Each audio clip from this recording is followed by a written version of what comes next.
of engagement. You can use this mic. Good morning, colleagues. My name is Michel Chioyo from the University of Pretoria, School of Public Management and Administration. As my colleague said, we are not here to teach, but to share experiences. And yesterday in my small group, when we were with our student, and I see colleagues who were with me, we had a number of topics. One was touching on gender issues, one on triple Ps, one on food security. If you can remember the comments that were coming on the floor at that time, you will see that as supervisors, we need to have a bit of an understanding of other disciplines. If I can tap only into the issue of food security, we spoke about a lot of things, and the knowledge around the table brought perspectives that even astonished the student who was presenting on the food security. When we went into the issue of gender, a colleague or the student who was presenting on gender issues was astonished by the wealth of knowledge that came from the comment from the floor. What I want to bring is the multidisciplinary nature of public policy. Why am I having the echo? Okay. Must I stand here? Okay. Yes, could you please move to the picture where the next one?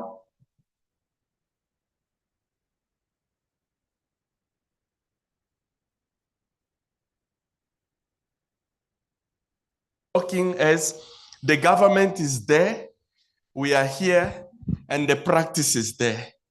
Is there any way we could now tap into some of this discipline to understand? Because what we're talking about, what the state is doing, it can be labeled under political science. Do we understand the need for political supremacy? So we take the cue in our researches and everything we do. We look at what the government of the day is pursuing to achieve during its specific term. In South Africa, for those who are following the development in South Africa, we have moved to the GNU, the Government of National Unity. And that will be the order of the day. So research that will be taking place will be somehow drafted and designed to fit the need of the current context of the country. For some who have done studies in previous years, we were talking about service delivery because it was of the word of the day for the government that took over after 1994. So for you to locate the study, one must somehow have an understanding of economics. Let's say when we talk of food security, like I'm going back to our example of yesterday, we were talking about the seed banks. And I'm sharing this with you because it's a knowledge that we shared in our small group. The student was just talking about food security, but we went to raise concerns about where do we get the seed and who are the role players in food security. And do we even own the seed production? Or do we have centers that produce improved seed and sustainability in the process? So as supervisors, we need somehow to understand the context, to have a bit of an understanding of each of these. And I see public administration coming in as well, and statistics and data sciences.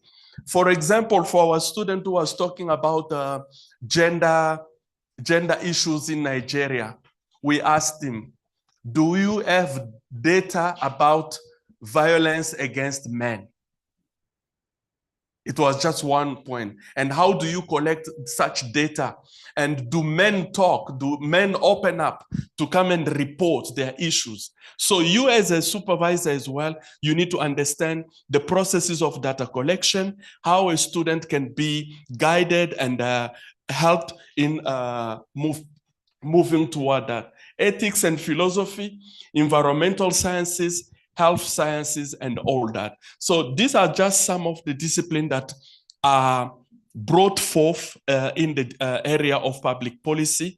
There are instances where we can use all of them, and there are instances where we can choose only the few that relate to a specific topic. So as supervisors, we need to be open to that, and then at least master some of those. But what are the requirements for us to survive in that? We need collaboration. And as for the discussion that was happening earlier on, collaboration means it's not them and us. Can we all be together? And I didn't want to talk earlier on as a comment were coming from the floor. How can we collaborate with government? Because they're the one funding or sourcing some of those research. How can we be at the forefront when policies are formulated? Because sometimes we come with plan for the implementation, but can we be part of the drawing board when policies are developed and designed and so on? So collaboration and partnership becomes critical, and this will somehow talk to the models of supervision as we will be talking about this on a later stage. I am from the public administration perspective.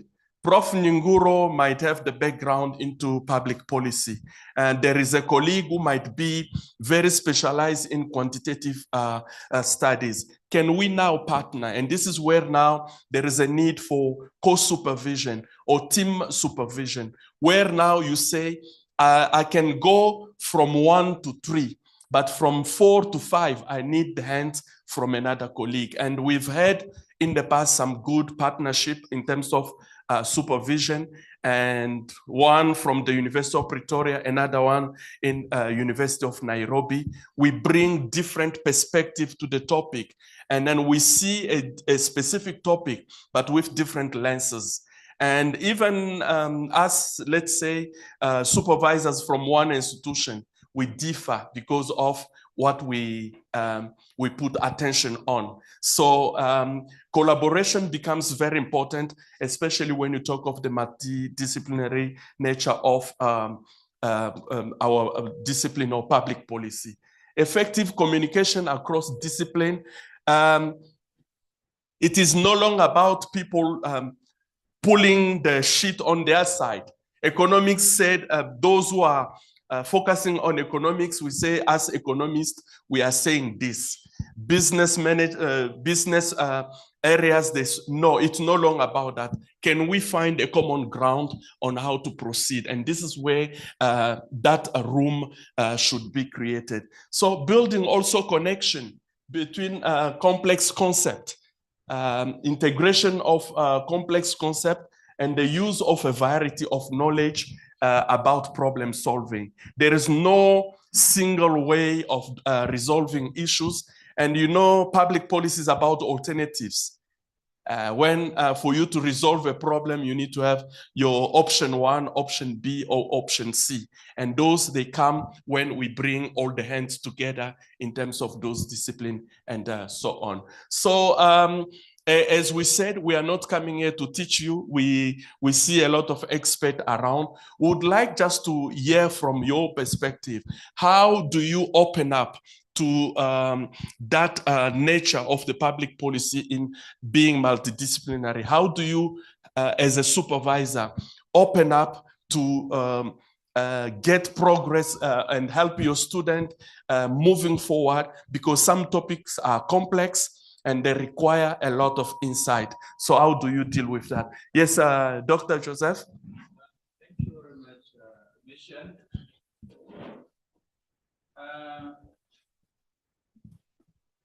About building solution, that will be sharing experience, real or imagined, in terms of the multidisciplinary nature or collaboration and supervision. Let me start by giving you an example. When I was doing my work, PhD in water, somebody asked me, why are you doing water in political science? Because somebody was looking at water, this should be geography. Another, this one should be hydrology. Another one should be chemistry. Another one is civil engineering. Now, what I'm doing this perspective is that any topic, any concept can be done in any discipline. But what differs are now the themes and alignment. So if I am co-supervising, I forgot somebody also talked about law. How are we going to enrich the co-supervision, going to enrich this student? It's not about having engineering in this topic, but it's about getting that perspective which will fit in. Let me talk for even, if now I'm looking at water governance, I am not going to see how water is formed in the atmosphere.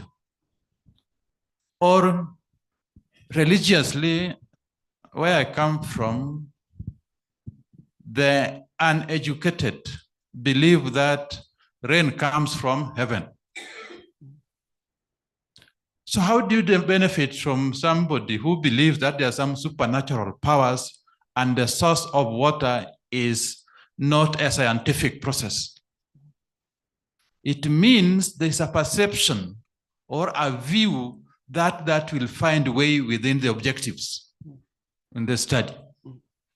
Not having three theses in one, where one time you're asking the legal aspects, other time you're doing it, but there's a perspective. What does it bring it so that it relates to the parent discipline?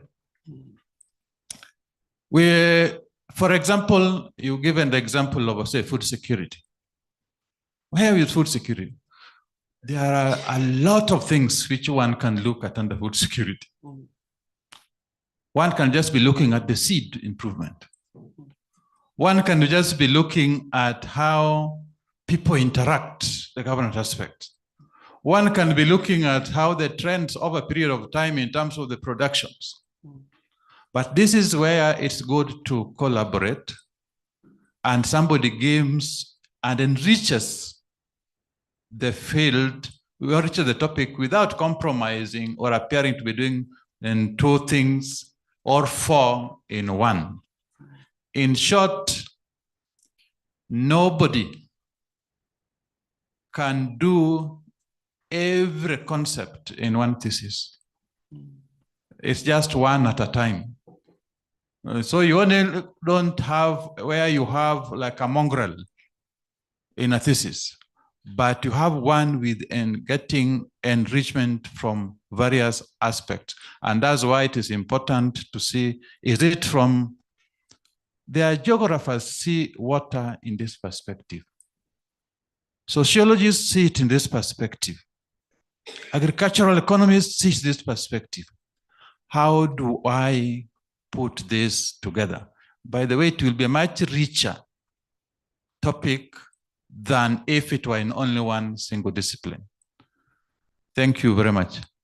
Thank you, Dr. Joseph. Yes, sir. Okay, thank you, Prof. I know it is difficult to talk before my professors and lecturers. I'm from economics department with a bias in econometrics. So my experience for the 2 years I've started supervising a student, and with the experience I had when graduate students were presenting their thesis, I did realize that there's a gap when it comes to the analytical lens. because we need to ask the question, how valid, how reliable is the findings that inform these policies to shape the discourse. For example, there's a student who was studying the impact of social cash transfer on poverty. Now, the student is using narrative analysis to study the impact of an intervention, still stuck in the traditional way of doing things. So I'm throwing a challenge to the department across different university to be very strong when it comes to their analytical approach. Because one thing I do ask my students when they start writing, what are the emerging analytical approach that improves on the previous approach? Because it will improve the consistency and the reliability of the findings. Because we know, for example, in public policy, most of the time we try to investigate the impact of the intervention and the emerging trends and randomized control trials. And we know it is very expensive to do it.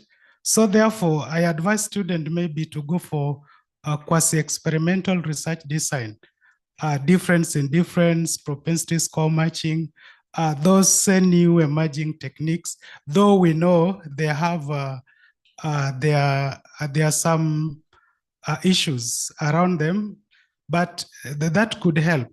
So how reliable, how valid is the finding to inform policy?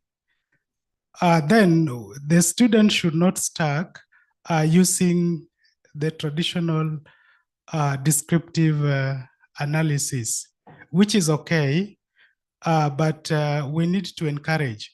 I remember when I was doing my PhD, in the stage of writing, there were some approaches which were too hard for me.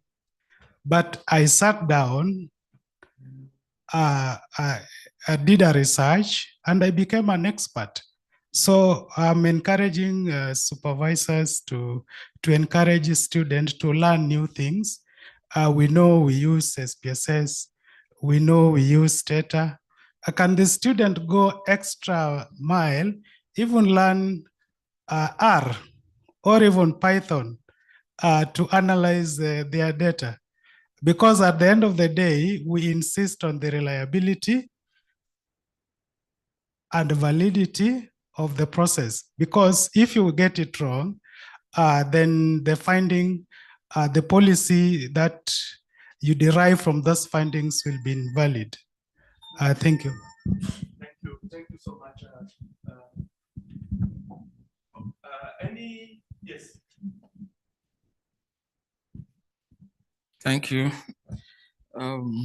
My question and concern is, how do we properly integrate policy communication into public policy?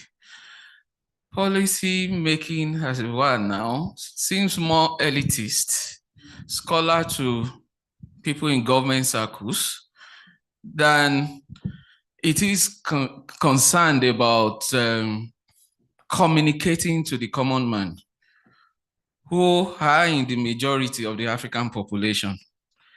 A whole lot of the policies that are rejected, that are failed, it's not that they are not necessarily good, but because they are misunderstood by the targeted population and they have resisted.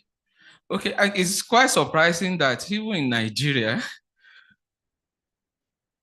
one of the periods when policy was seemingly most communicated to the common man was during the military era of Babangida, Mamsa.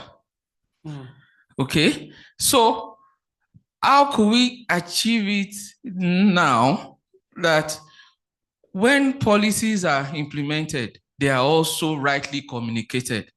And in that multidisciplinary a synergy. Mm. It will also be good to see the communicators as collaborators. Mm. Thank you. Mm.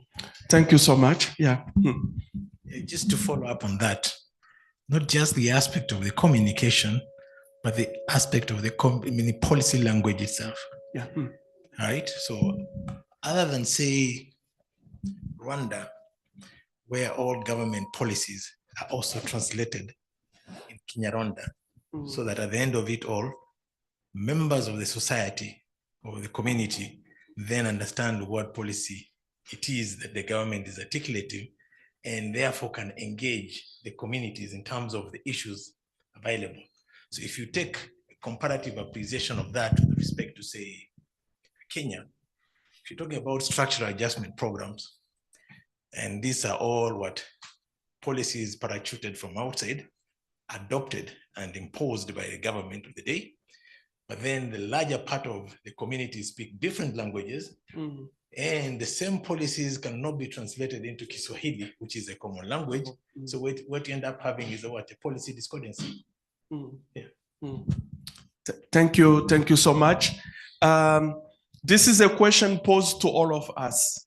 What are our reactions in terms, because we're talking of disseminating knowledge, communication. How do we adapt to the environment in which a particular study is conducted? We are there, and our users or the consumer of our publication are here. So we are passing each other. How can we bring the middle ground for proper dissemination of the knowledge and then talking the language that is accessible even to politicians? Now we are talking to the people at a lower level or our community. But do politicians understand our language? You'll see sometime you write an article, people tell you that it was heavy. I don't know if you understand what I mean. Reading it, it's very heavy, difficult for a layman or a person from outside your discipline to understand. How do we, as supervisors, help our students to make the language accessible and meet the need of our consumers? It's a question not posed to me, it's to all of us. Can we please have some reaction around the tables? Yeah. Yes. So, as mentioned by Dr. Adebayo earlier, there are outlets that deals with communication, Conversation Africa, a whole lot of them. But the question that we need to ask ourselves is the level of literacy of the people who the policies are targeted at. Do they understand English that we speak? Do they understand the technicalities that surrounds the policy that we want to implement?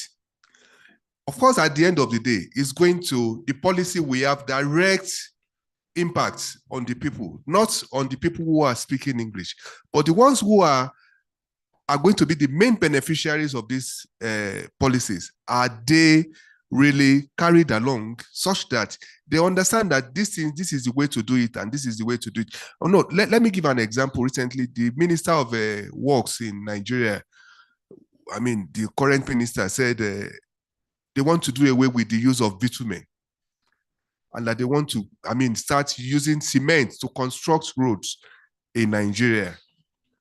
And it generated a lot of debate, arguments everywhere. That, look, of course, we know that cement are manufactured in Nigeria. We produce cement in Nigeria. Some of the materials for the other side of using bitumen are imported from abroad. And people came up to say, look, this minister does not know what he's saying. We cannot do this. We cannot do. Of course, they are experimenting with one about 1,000. Yes, about 1,000 kilometers of road. But yet, the people who will use this are actually saying, no, let's stick to the bitumen. The engineers, I'm talking about the people who are directly related, have impacts, in this, the engineer, the engineers, the quantity surveyors, I've all come out to say, no, this will not work. And this will not work because they believe that sourcing those materials from Europe gives them more advantage, in terms of the profit that they make. So, and again, it's going to, of course, it has affected the price of cement in Nigeria. It has risen up now. Now they will say, okay, did we not tell the government?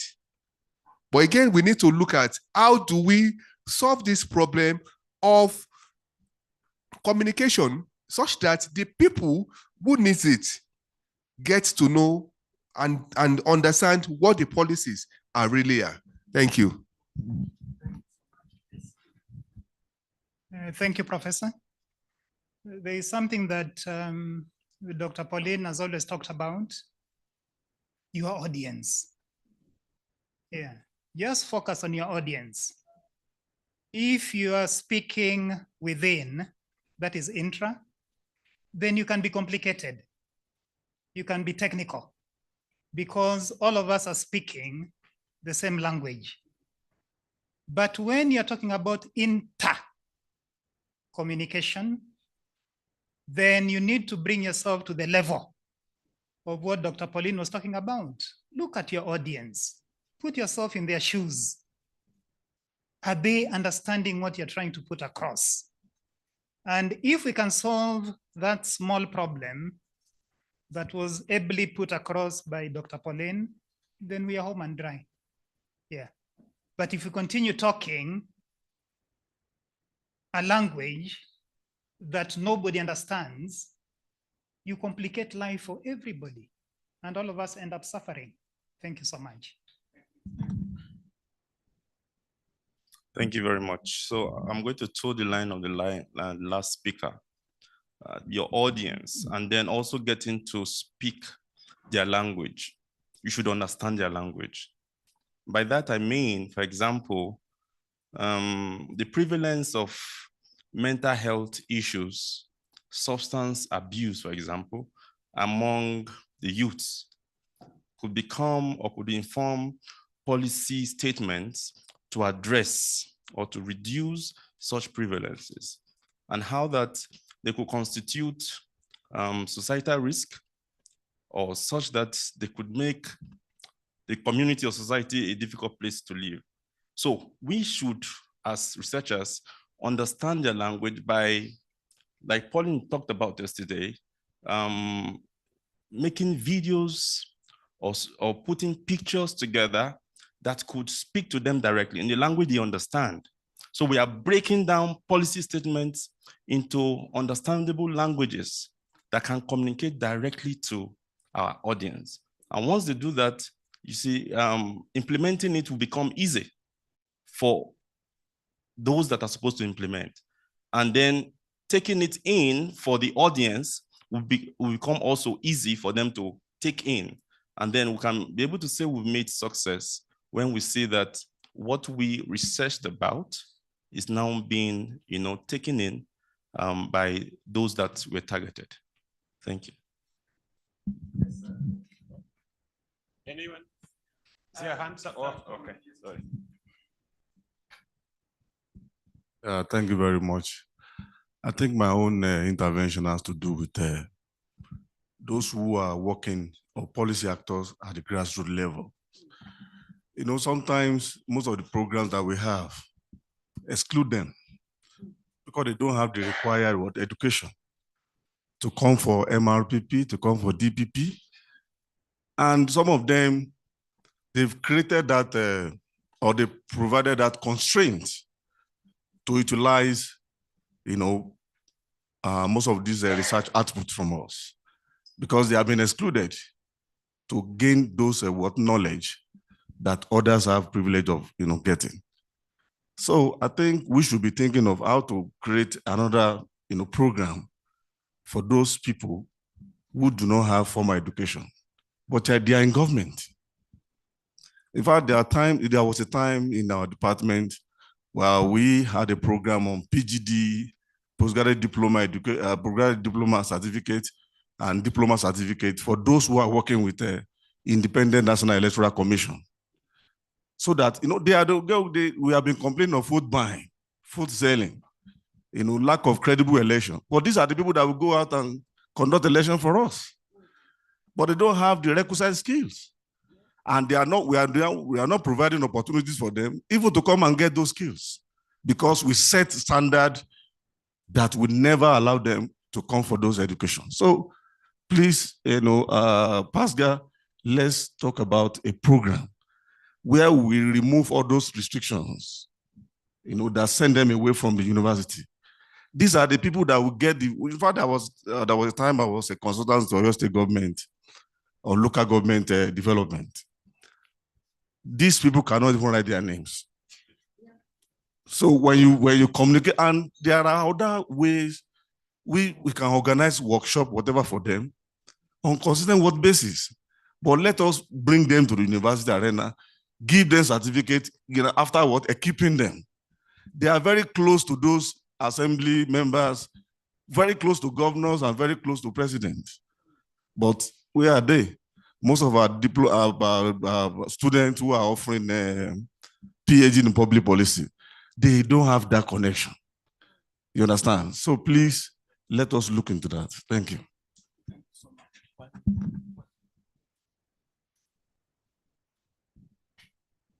Yeah, thank you. Well, the area I want to contribute is the aspect of the fact that we have policy, and we have a major factor that will make a policy to be result-oriented, and that is the human factor.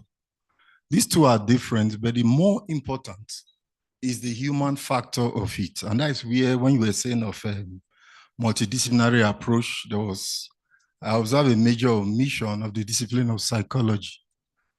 We are dealing with human beings.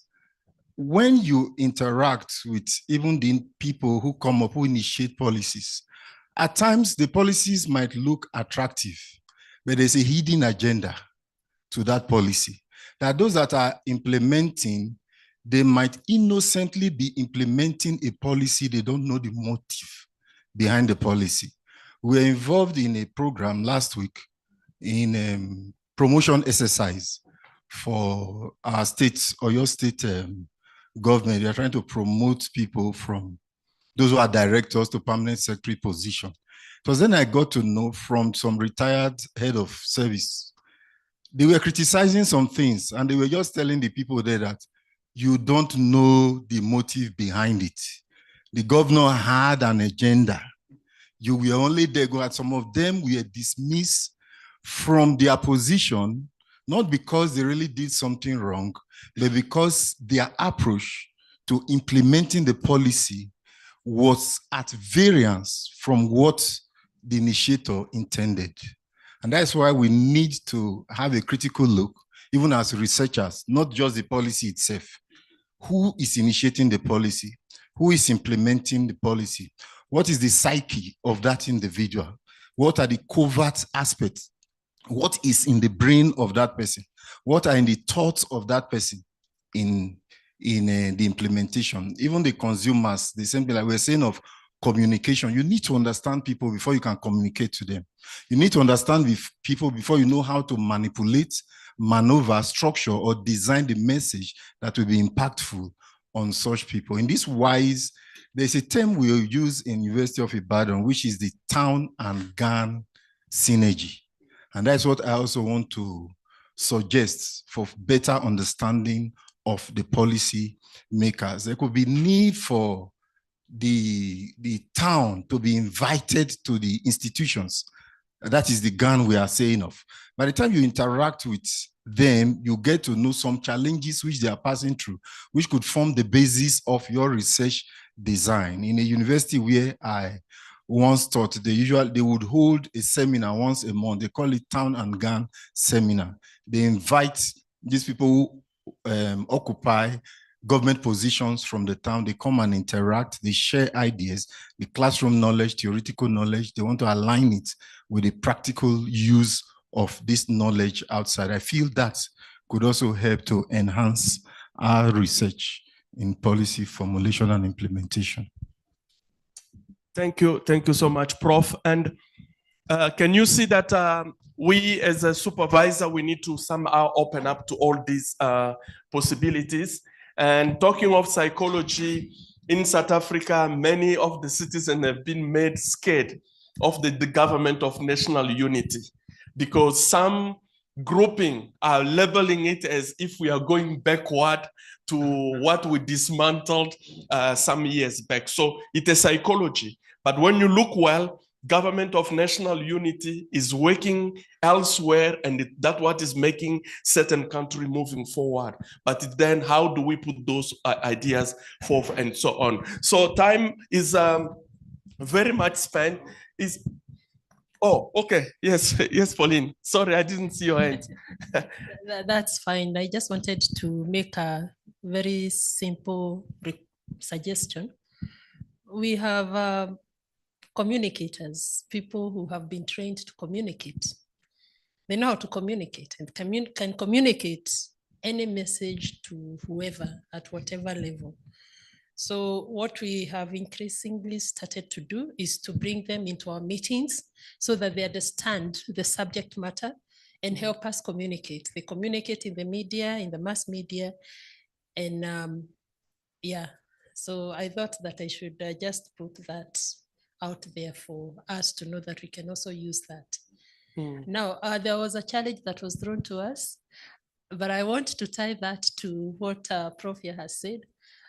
We as supervisors, I think we can open up to those other stakeholders, bring them to the classroom, let them engage with our students at that level. But also, having said that, PASGA did a short module on how policymakers, we call it actually informed consumer something.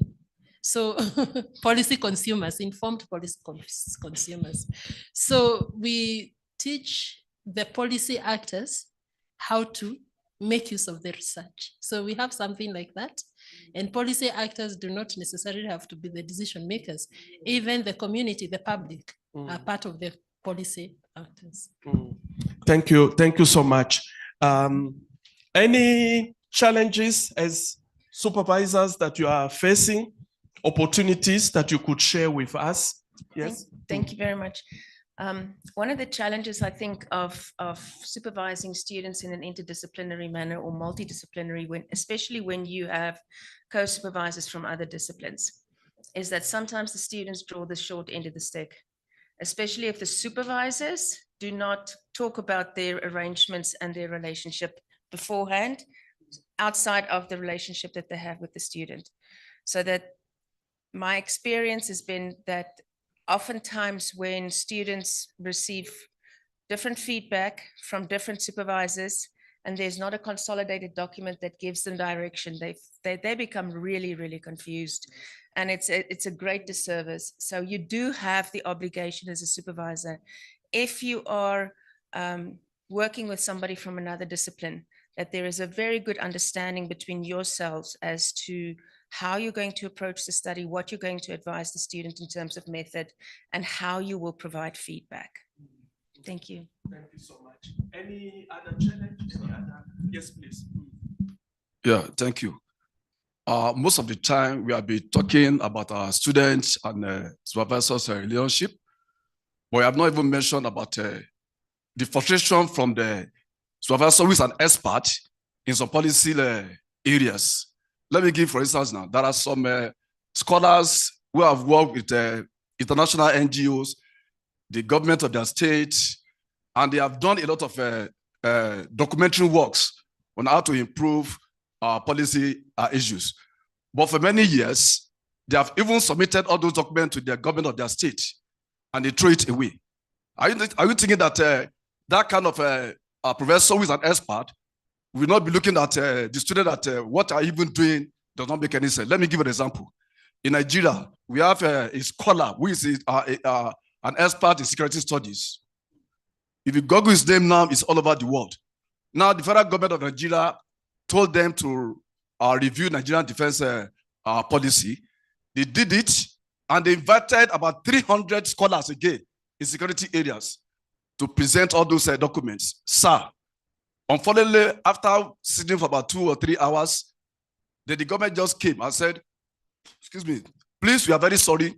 We are not going to present anything. And they packaged some money into envelope and gave each participant.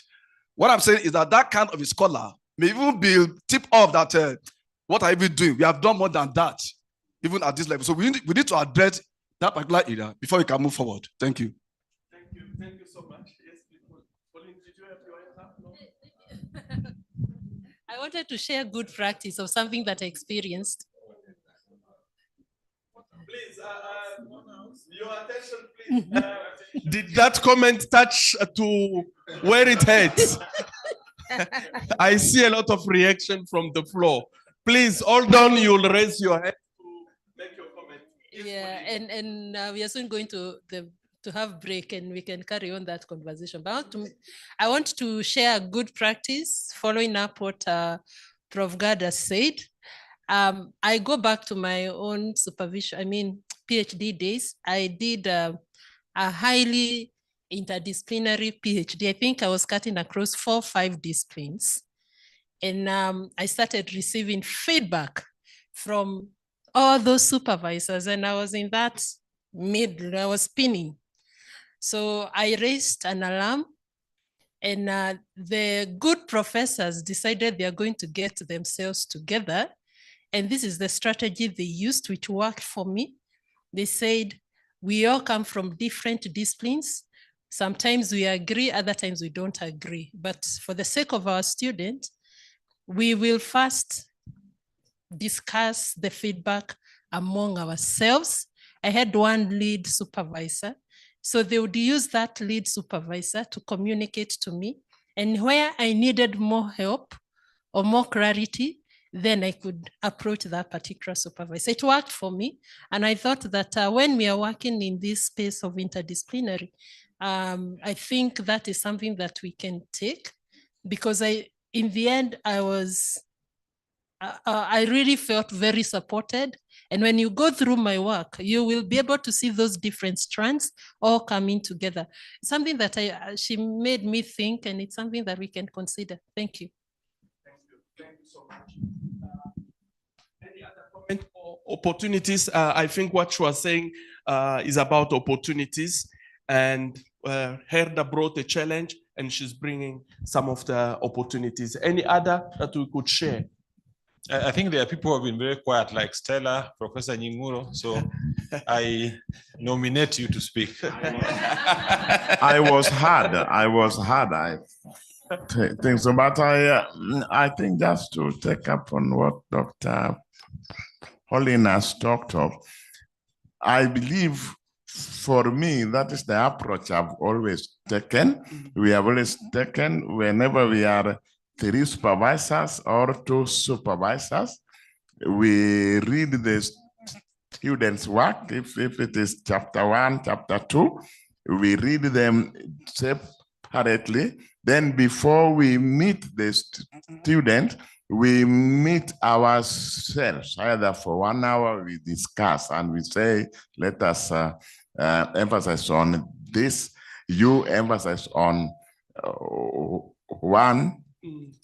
But I think this is a challenge also. It also depends on the method that you use in assigning supervisors.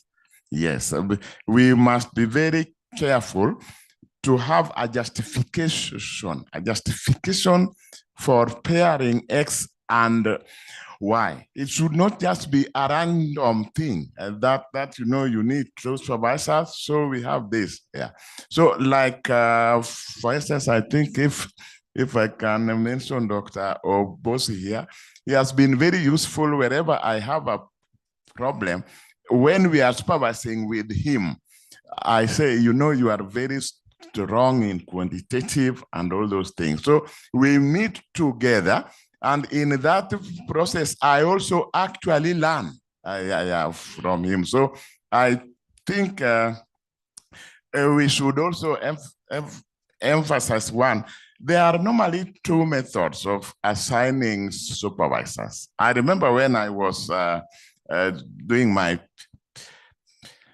PhD, in our department that time wherever I was, the new was that you start identifying which professors you can work with. Right when we were even in first year coursework, yeah, you start identifying, but sometimes the department also has got a role to actually tell you, because there are certain reasons why a student may choose to work with a supervisor, but the department actually knows. So you nurture them.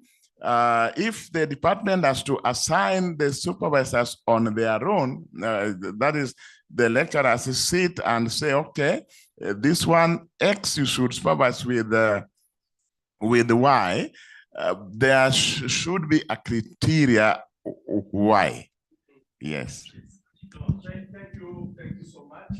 So you see the richness of my random choice? Yes. Stella?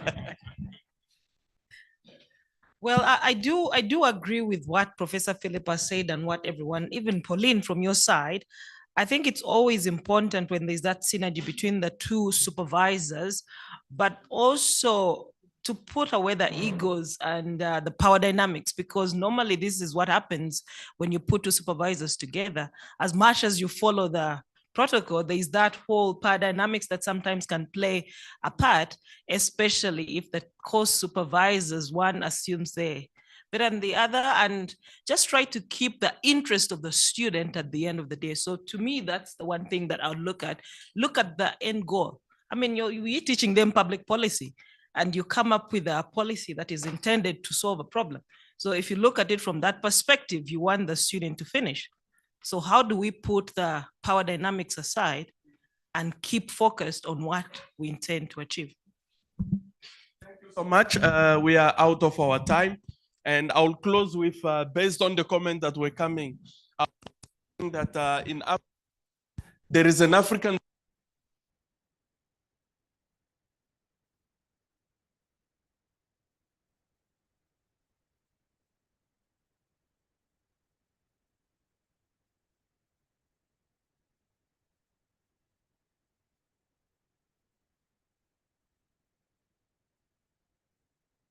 and universities should be able to protect our student. As you heard yesterday, we have a timeline of 3 years.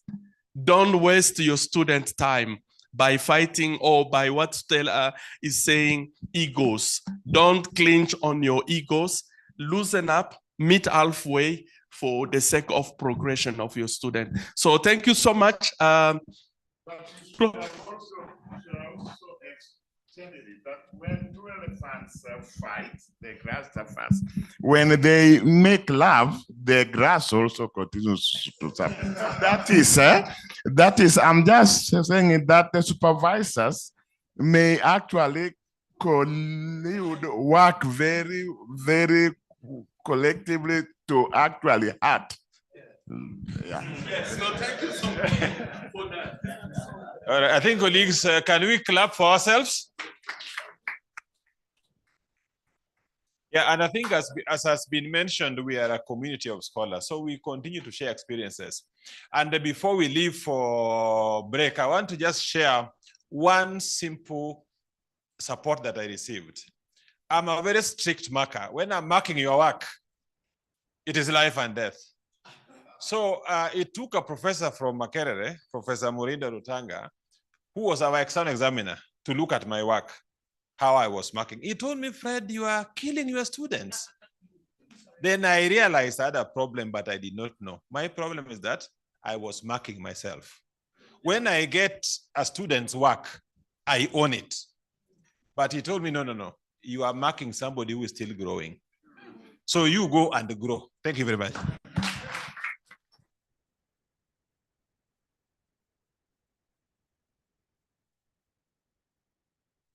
The break is served up there. You will see it's set up. Thank you.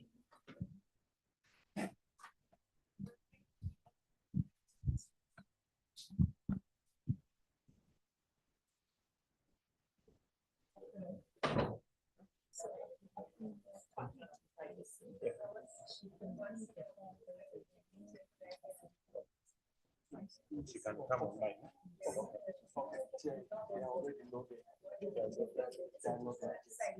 The other presentation. No, the same file. The same file, but we continue with from where I stopped. Something. Yeah, that's fine. Yeah, yes, we start. And then she will present the side. Yeah, she will present. Yes. So she has yes. So yes, she has an event. Would you please ask her to share? We have them, but she can share from it so that she can control. But if she wants, but it's better if she shares every time, and then it's easier. Yeah, but we have them in case of crisis. This is what it is. And then the next session again will be where this one stops. You see. Then the next session will start from here. Yeah.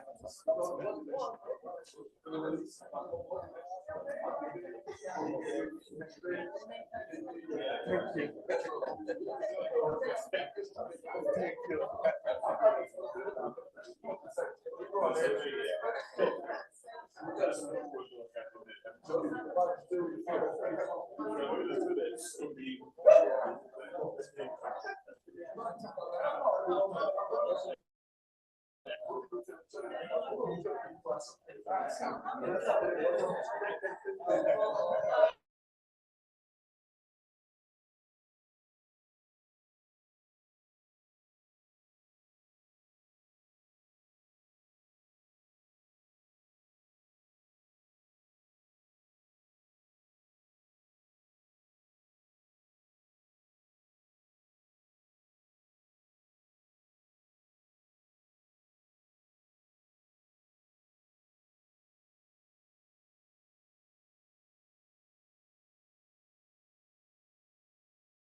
Is she online? I am online. All right, then you can proceed. And Okay. feel most welcome. Okay, thank you. Well, first of all, let me apologize for not being in Kenya with you. I'm really sorry to have missed the event. So this session is about models of supervision. I've got a PowerPoint, so let me see if I can share it. There we go. You should be able to see it now. Okay, I'm going to get rid of the video.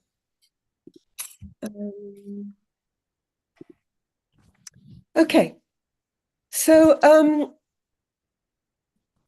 for the past few years, I've been working on a number of projects funded first by the Royal Dutch Government and then by the European Union, which has been looking at doctoral supervision in Africa. And one of the things that those projects have showed really, really clearly is that what we call in writing about the project, research-rich environments, help students and supervisors to thrive. So a research-rich environment would be a context where there's lots of support for students and supervisors. So the slide shows a picture of a library. Obviously, you need library support, but it's more informal things as well. So it's about whether or not there are seminars, whether or not there are brown bag lunches, whether or not there are opportunities for students to engage with supervisors literally throughout the day. Gina Whisker, who is the author of a very well cited book on supervision called The Good Supervisor, talks about conversations around the tea urn. So literally, if you can have a conversation with somebody while you're collecting a cup of tea, and that conversation is about research, then it's going to contribute to your development in all sorts of ways. So what we discovered was that these research-rich environments not only help intellectual development, they don't only help the way students understand their research projects, what they have to do as researchers, but it also helps them with the identity work that they need to go through as they become a doctor. And that identity work is captured, certainly in South Africa, in the doctoral standard.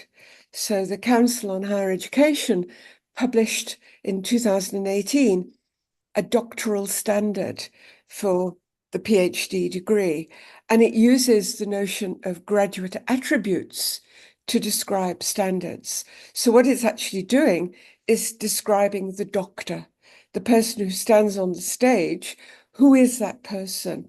So that even at that sort of policy level, with the publication of a qualification standard, this identity work is being acknowledged. So our work on these projects, these EU-funded projects, shows that research-rich environments are really helpful, but that they're not equal at all universities. Not all universities provide them. And indeed, one of the projects, it was called Enhancing Postgraduate Supervision. I think that was project number 2. We've just got a new tranche of funding from the EU, which is about trying to develop policy, impacting on policy in Kenya and South Africa to make the policy work more supportive of doctoral education. But I think it was project 2, we developed a suite of online resources for supervisors and students to try to emulate these research-rich environments, which we saw at some universities. So what's that got to do with models? So there's a huge literature on doctoral supervision and specialist conferences. I went to the Quality in Postgraduate Research course conference in Adelaide in April this year. So that literature identifies a number of models of supervision, and I've put them on the screen there. So the first is the one-on-one.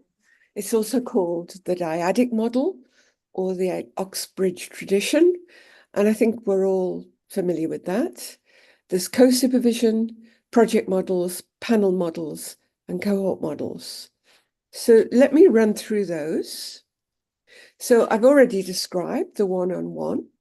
What we know is it's the most dominant model, and you have one supervisor and one student working together on a piece of doctoral research. Okay, just at the moment, if you could hold these models in your mind, because I'm going to turn the session over to Michelle to facilitate, and I'm going to ask you to debate the pros and cons of the models.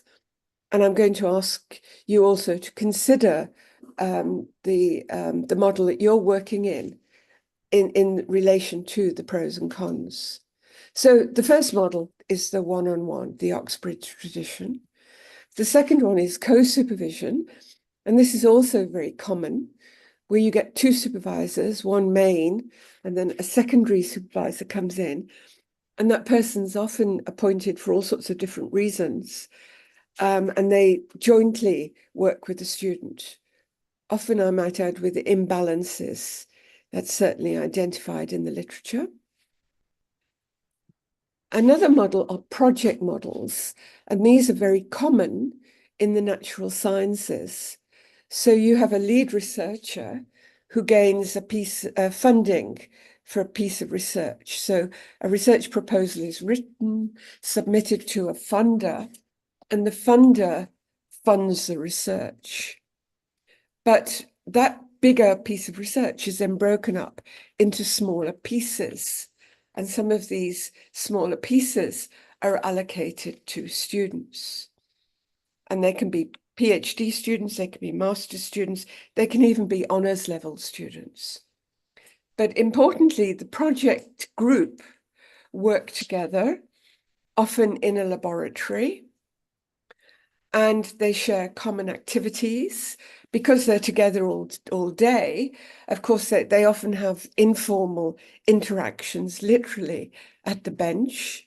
But they'll also have seminars where they report on progress. They'll run book clubs and so on and so on. But the project moves along as a big whole, as it were, with students and supervisors contributing to answering these bigger questions or addressing these hypotheses posed in the bigger project.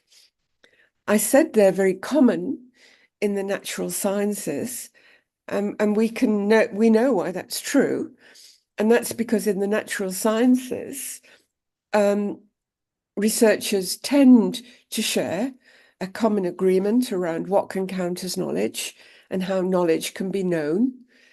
You know, knowledge is out there independent of human thought and activity, and the role of the researcher is to uncover it. So they don't have the kinds of disputes we often find in the social sciences around the nature of knowledge, the nature of truth, and how it can be known, about methodological disputes. So they have this shared understanding, and that allows them to hold together socially. This doesn't mean that in the social sciences you can't adopt a project model. And some years ago, I got funding from the National Research Foundation in South Africa to recruit 6 doctoral students. And what this project did, was all the students were looking at social inclusion in higher education. My own field is higher education. I study universities. So the students each had to do a project which looked at the idea of social inclusion in some way. So, for example, we know in South Africa, Black students don't do so well at any level of study as white students. doesn't matter what they're studying, which level of qualification, which university, our data shows they're not thriving in the same way as white students. So they had to focus on social inclusion. But the other thing was that the project introduced a theory. It introduced Bhaskara's critical realism and Margaret Archer's social realism as a theoretical framework. And this theoretical framework was taught to the group, and they had to use that framework. So that was a condition of them getting the funding. They had to use the framework. But then using the framework, they had to design their own research project, an individual piece of research.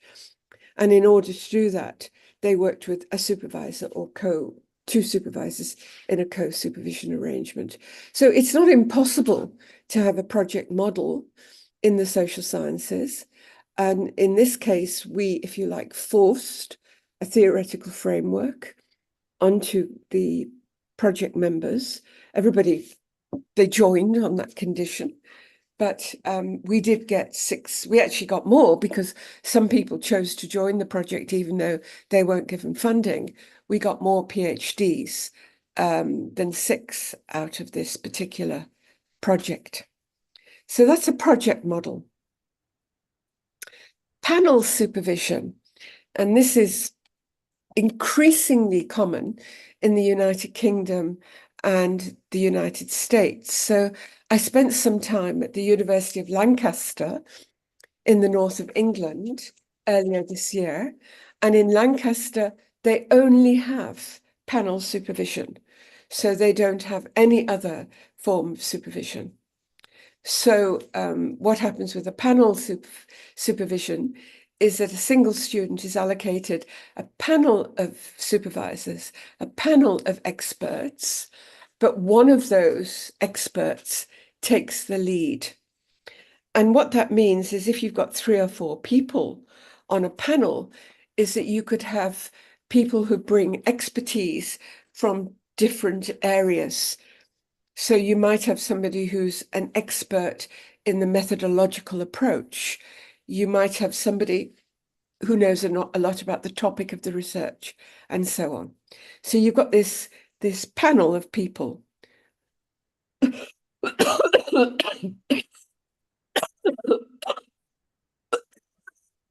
Excuse me, working with the student.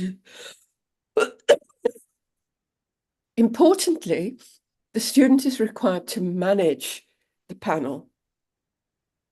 So it's not overwhelming. So that this is made quite clear at the moment. So the student has to set up meetings with the panel and so on.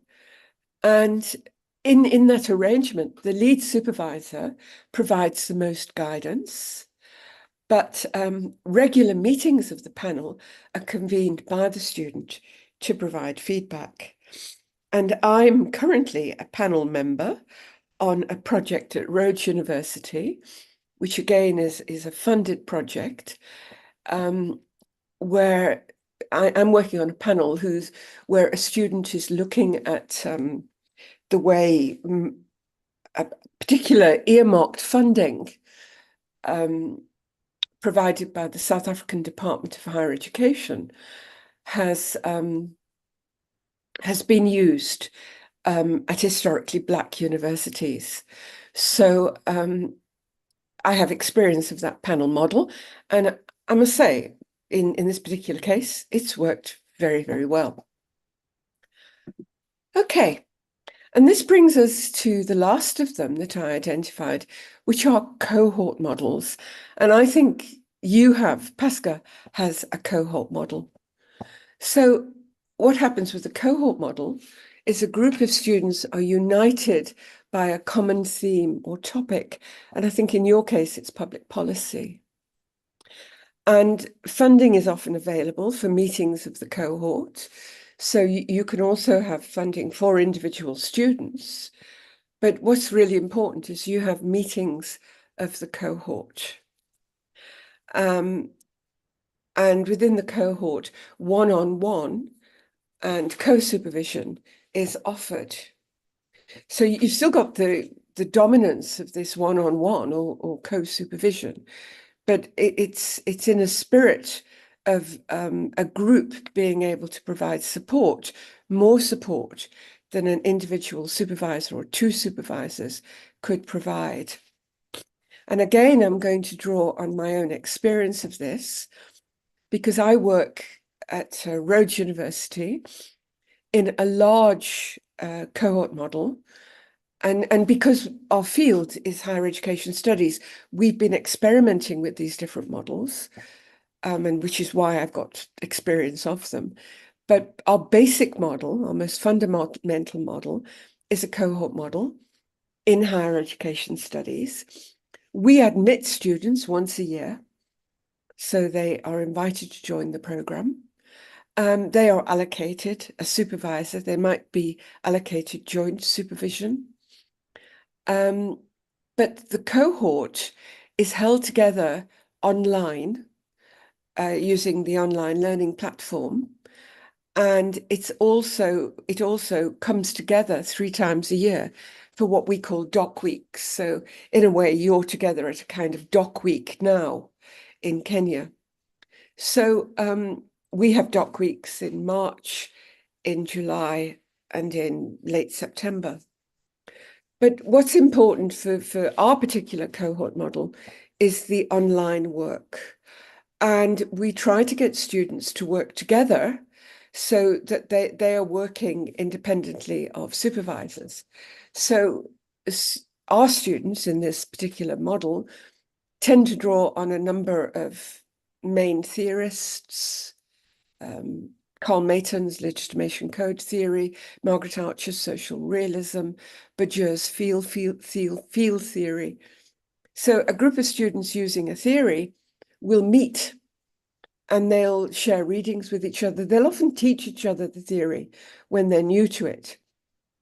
So they do that. They also have weekly work in progress meetings, and we hold them at 8 o'clock in the morning. So students can present to each other and get feedback from each other. So I always go to those 8 o'clock meetings when my own students are presenting. But what you find in these cohort models is that you get a lot of support from the group. I think you're experiencing that in PASCA, but there are possibly ways that you can enhance it. So I've offered those models, but of course you can combine them. You can play with different models within a model. So when I talked about having the project model that I had funding for the National Research Foundation, we had a project model within a cohort model. So you can play with the different models. So I'm going to hand over to Michelle now to facilitate a discussion. But basically, what I'd like you to talk about is the advantages and disadvantages of each model. They're not perfect. No model is perfect. But what are the advantages and disadvantages of each model? And I'll say up front now, I like the dyadic model. It suits me as a supervisor.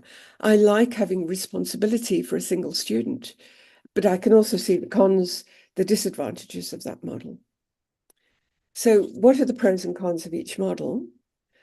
And then the other thing I'd like you to discuss is what is necessary to put specific models into place.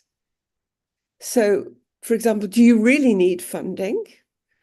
Do you need space? What do you need to be able to work with those different models? Okay, and then what I'd eventually like you to do is to bring all this in to your experience of the model you're working in. And I've posed the final question, which is how could the PASCA model be modified to get the very best out of it? So I hope that's clear. Michelle, I'm going to hand over to you. Thank you so much, Chrissy. Could you please go back to those questions so that we have them on the screen? or I can maybe flash them from my side. Okay. Let me just, can you see it now? No, they're gone. Please go back. Okay. Yes, yeah, there. Okay, thank you. Can we please clap hand for Chrissy? Thank you, colleagues. Now I'm with Prof. Jonyo, who will be just facilitating or moderating this process. What model of supervision do you use? And I think this talks to our first discussion this morning about communication and the way we the process used to produce our research project dictate which kind of model we are using. And I have one good example which resulted from PASCA processes where two of us from the University of Pretoria partnered with one colleague from the University of Nairobi to supervise one of our public policy students. And the process was so smooth between the three of us, and we tapped into each other expertise and skills in that process and our student. And here I think I will put Dr. Otele on spot because it's part of the student that we supervise. So that model worked. We used co-supervision, and the process we used was when the students submit to me as main supervisor, if I have time, I look at it, I make my comment, I send to Dr. Otele. When it's done, he send it to Dr. Mangai. Or sometime we used Google Doc, where that student document is loaded on the Google Doc, and each one of us can attend to it on their own time. And before one makes comment, you go and look at what other supervisors have made as comment. You don't repeat same remarks and comment and so on. So this is just to give feedback on a model of course supervision that worked, and our student graduated this year, April. So that one example, we used the core. But colleagues, please, can you share some of your perspective, your experience based on the application of each of the model? I just shared the co-supervision model, how it worked for us. Anyone who want to share from? Yes, Prof. No, this is my own personal experience. Mm-hmm. Yeah, I was supervised under the panel. Yeah. But I think as professor, it was Professor Hogany, or yes, the lessons, the experiences from each model can be weaved. Now, I had got 5 panelists in that, the 5 supervisors rather in that panel. But one major problem that I had was that one of the professors who was in the panel was a student of one other panelist. And so he was very reluctant to comment on the ones the panelist was in it. Yeah, I would call him and then he would say, no, it is okay, it is okay, it is okay. If so and so has said this. Yeah, but I was helped. I didn't find that a big challenge because there were 5 of them. And the chair of the panel actually had taught all of them. And it came up very well because some of the 4 of them were highly independent.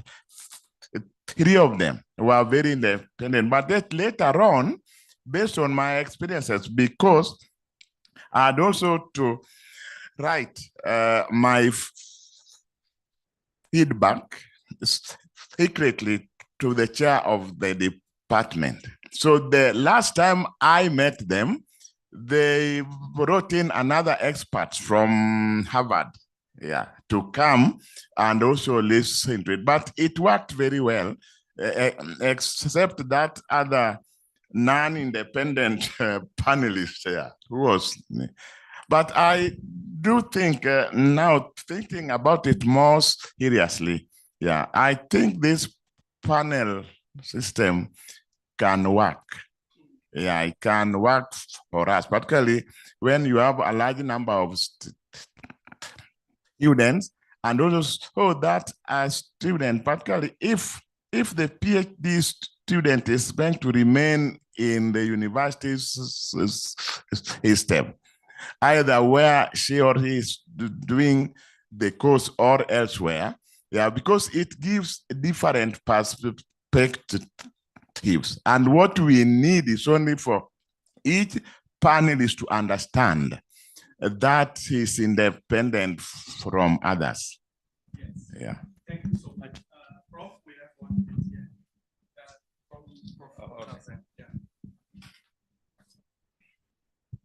Thank you. So I found the panel challenging. I panel supervised. I don't know what you.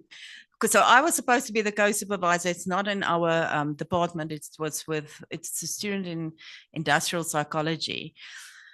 Now the doctoral coordinator was part of the panel, and she's very knowledgeable, but she left halfway through the process. Then the methodology expert was not an expert in the methodology used, which was also confusing. Now, I didn't say anything because it's not my department. No, you don't step on toes in other departments. You just do your job. Then there was another industrial psychologist. I don't really know what her purpose was on it. I don't know I should just mention, I really like all of these individuals, but I was confused as the co-supervisor, because then we had the supervisor and we had the co-supervisor. So I was the co-supervisor. I only worked in the end with the supervisor and the student, and I felt it unnecessarily added to everything, because now the methodology expert needs to look at it. And remember, I said she wasn't an expert in it, so I didn't say anything. But I found it tedious. It was as if they just built in extra steps and extra steps, which pushed us in the end, because the student was testing an intervention, and we literally only had a year. And let me just share with you that year happened to be 2020. So, so there were so many things that came into play. So I personally I like this co-supervision with other universities, but I don't want to do the panel personally, not for me. Thank you so much, Prof. Natasha. And this brings us to what Prof. Nyunguru said earlier on. The department must somehow be the gatekeeper in the choice of those panel members. And what comes to my mind again is the issue of the turnaround time. Each panel member, how long would they take to give the feedback to the student? What is the arrangement around that? So those are some of the things that we need to think of before proceeding in that. Any other comment from your side? If you are using one-on-one, if you are using a project, and as you see, the project approach, it's mostly funded. And we spoke about collaborating with the industry. So basically, when they've funded something, they will want to use it, or they will want to look at the findings of the specific. So how do we get those kind of, because we can use all the models that were given to us, we can use one-on-one, project, co-supervision, and all of it, because we have a large number of students where we can use that. So please share with us the pros and the cons of the approach that we are using. Yes, Prof.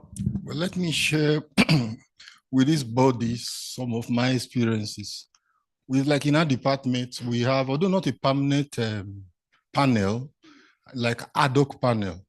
It gets to a stage, the student meets a panel. But the challenge we have is that well, some students, they are scared of some members of the panel.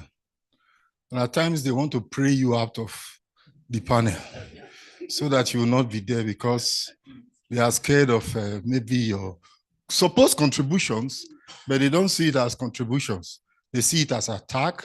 Before you know it, you'll be hearing some information outside. He dislikes me, has never seen anything good about my work, and so on. So things like that, they are always discouraging. Like something that happened recently, I supervised an MSc student. I was interested in the work, and I saw her as a potential PhD doctoral student. I put in more effort. By the time she moved on, in fact, I inherited her from another supervisor. I thought I was doing good. But by the time she was going for the PhD, she went to influence somehow, and she got another supervisor. When she told me, she was saying she didn't know how it happened. I said, but it's not the policy of the department. Usually, if you supervise at MSc, you continue the supervision. She said she didn't know anything. I went to meet the head of department. I had some details of what happened. That is like, I put much pressure on her. Because of that, she didn't want me to continue. I said, well, fortunately, she still has a place she would meet me at the panel level. And I'm the head of industrial units. I was telling the HOD, please, I would not want to participate because whatever positive comments, it will be misinterpreted. He said, no, you just must be there. It's your field. So things like that, what will one do? You want to do what is genuine, but the feedback you are receiving might not really be complimentary. That is on one. Then on co-supervision, I co-supervise some students from other universities. The challenge I have is by the institutional policy. Some are not qualified to supervise, so they have to have a joint supervision. But the workload seems to be more on me, who is an outsider, than the co-supervisor who is resident in where the student is. At the end, like I do everything, but the signature of that person will still be there. So how would you just cope with such situation? Those are the two experiences. Thank you so much. Before I take the hands from the floor here, we do have some participants online who would like to make their comment. And maybe, oh, okay. Yes, maybe to what you are saying, you are next to my HOD. What we do, it's not because a student is asked to be removed from a supervisor that it just happens like that. With us, there are processes that need to be followed. It's not just that because a student reported you to the HOD or to the postgraduate committee that they will want to remove you. We hear both sides, what you as a supervisor has done and what is the story from the student before a decision can be done. So it's one thing that one need to look at, to put those processes and measures in place to protect the supervisor and to protect the student as well. But your point is taken. Sorry, let me, do we have anyone online? Or? Oh, yes. Good morning. For those who are following us online, you are also welcome to raise your hand. We will acknowledge you and then you'll make your comment. I saw one hand from, yes, Prof. John. Thank you very much. I think I would like to talk about the co-supervision. Within us, you'll find somebody has a strength in one area, maybe methodology. The other one has got a strength in the entire issue area that the student is being supervised on. Now within us, you will find that there are those who really are not very much okay with the comments that the other colleague is giving, and they will later on speak to the student aside that if you see this is somehow bothering you, just dismiss it, proceed. I'm the lead supervisor. So I think that is also one of the main challenges within the co-supervision, because we are not being honest with the student, but perhaps we have some ego that really is projected when we are doing this work.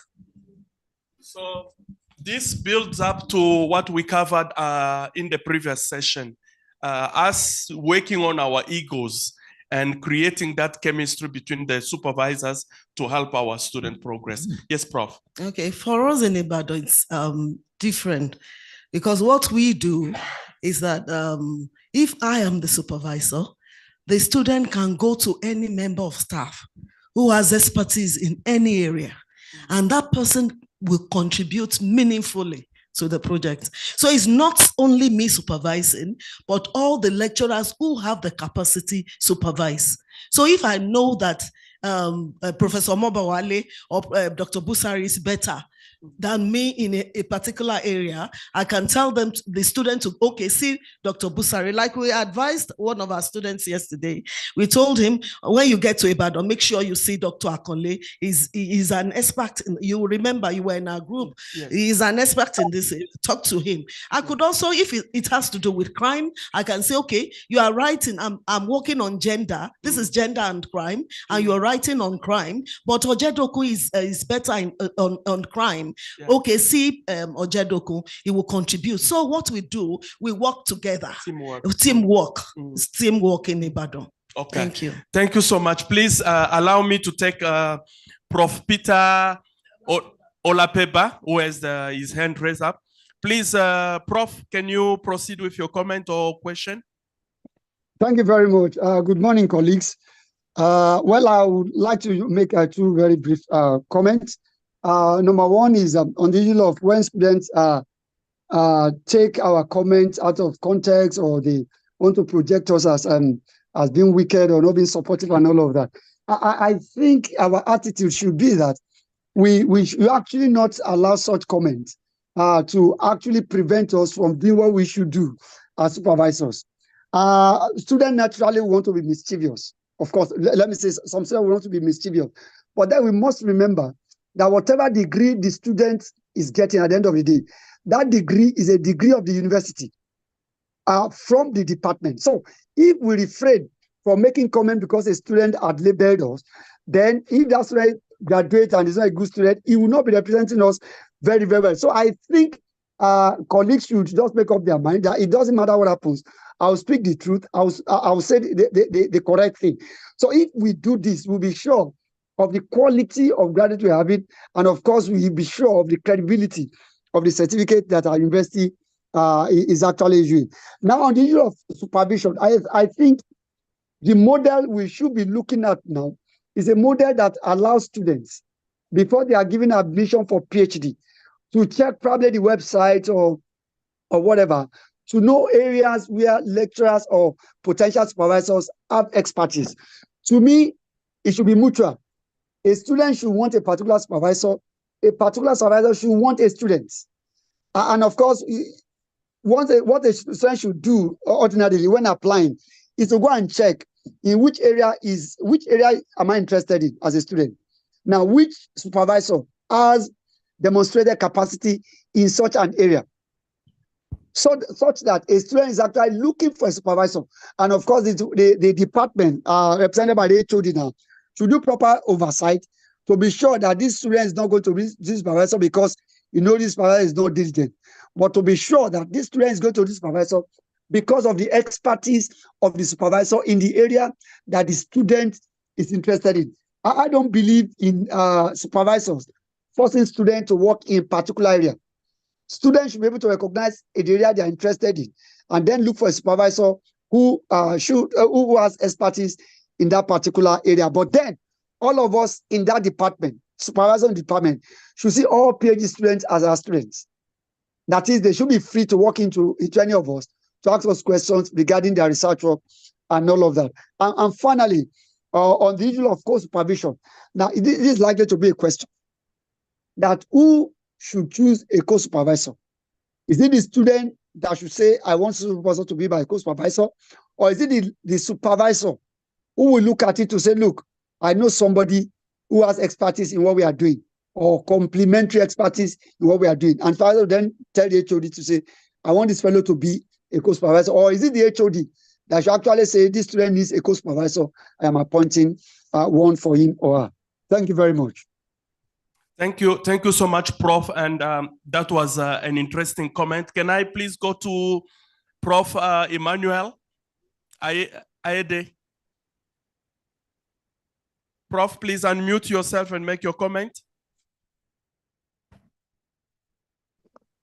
I think I also have 2 points to make. The first is that when it comes to co-supervision, I think it's important for the supervisors to also show leadership. There must be interaction between the supervisors over the candidates' work so that they can be on the same page before they even approach the students with their decision. Because if you don't do that, then you create a situation of conflict for the student. And I remember in our department, I've collaborated with Professor Kanji, and I'm still working, co-supervising with him on one other student. Now, it happened that at the point of admission, we decided that this is a student project that we're both interested in. So we agreed that to co-supervise that student.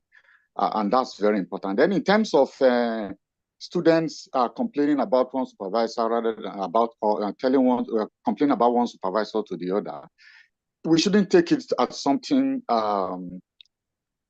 to be worried to worry about, because sometimes when students make such complaints, they may make it out of ignorance or out of short-sightedness.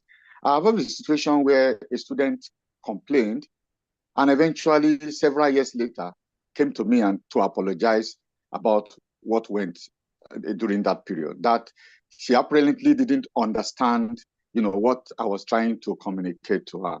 But at the point of maturity, she realized that everything that I did at that point was for her own good. So she came back to her and said, no, there's no problem. So I think it is not always the case that students even know what is good for them.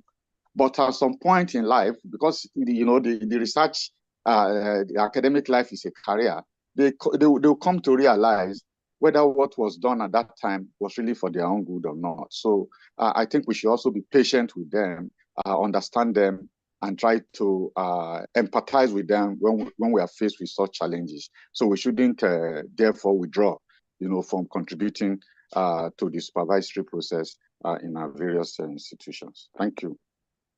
Thank you so much, Prof. Can you see that we are receiving motivation for us to continue doing the good work we are doing, but then also do away with our egos and to open up to the possibilities that are on the table. And what I'm picking up again is the department at your university need to play its role in putting those, creating that environment for us to interact. I will refer you to my colleague if I know that me and my colleague, we have that understanding of the supervision and the work that is at forth. And I will refer you to a colleague when I'm humble enough to say that in this area, I can go this far, but my colleague can take you further. So we as supervisors, we need to open up to those possibilities and then see how we could progress. Did I see another head? Before we go there, I think based on what colleagues are saying, we have a very big role as mentors. I think at some point it's not just academics. And the course supervision can take many forms. There can be the formal, but if I know a colleague, because we know each other, I don't have to wait for the department to ratify. I can tell the student, contact so-and-so. But I think more fundamentally is that what Remy has mentioned, leadership. I've seen cases where a student walks to a colleague, they meet in the corridor. Are you our student? Yes. Who is supervising you? Is Dr. X right? I sympathize with you. You will not graduate. I think we need to be more positive in life because this is somebody's life. Yeah, proceed.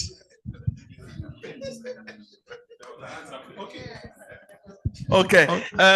Please, Prof, proceed, and then next I'll take a hand from online. Thank you. Okay, thank you. Professor Lakpegba actually raised a question, which I think we should give an answer to. You see, the issue is who selects the co-supervisor.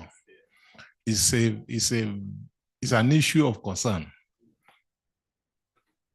It has, for us in Ibadan, from experiences, we said the supervisor should recommend the co-supervisor. Because if the department should be the one to recommend, there are instances that two may not work together. And like you said earlier on, is the student that will suffer. The supervisor can recommend people within the department or without the department, as long as they're going to contribute to that research. So for me, we should allow the co-supervisor to make recommendations to the department on who should be the co-supervisor. Thank you.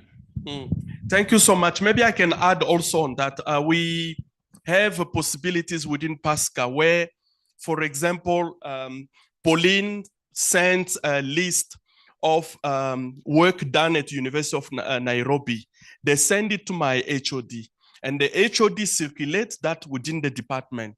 Who is willing to work with these colleagues from Nairobi? And the topics are there. It's now individual who will raise and the supervisor from Nairobi don't know who will be raising their hand from the other institution. So now you raise your hand to your HOD, and the HOD communicates the final decision that for your topic, I'm having these colleagues within the department who are willing to work with you. You see, there is no prior relationship between those supervisors, and then it gets created in the process. So that is also an option that is being on the table. The next person will be Prof. or Dr. Eze Nokocha. Okay. Thank you so much, Prof, for those pronunciations. Please go on for your comment. Thank you. Don't worry, you didn't murder the name. Thank you very much. And I want to appreciate everyone here. I've listened to our professors from Ibadan. I think I align myself fully with what was said. But, you know, in some cases, the alignment may not work out initially because some students from the outset may start, but the focus may change eventually. And that focus may also lead to, you know, looking for who then can become a co-supervisor. So it may not work out always that from the outset, you know, those co-supervisors are known from that point, you know, of the inception. But be that as it may, I think what works well is also this humility mentioned by Professor Lakpegba is very important.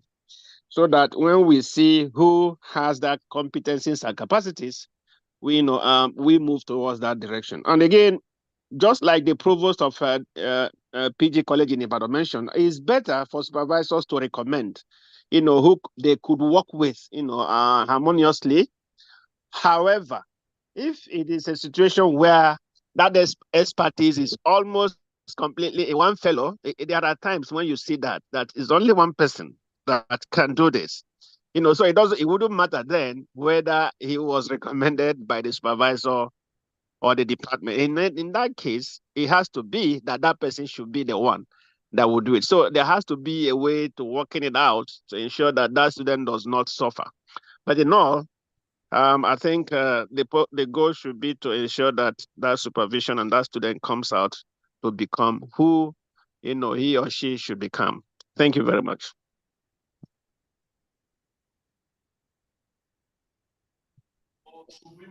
Second point where we can now agree on what is necessary.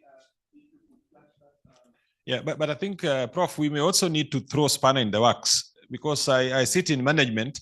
There are times that supervision has failed to work. What do we do? Because we are assuming like they will work together very well.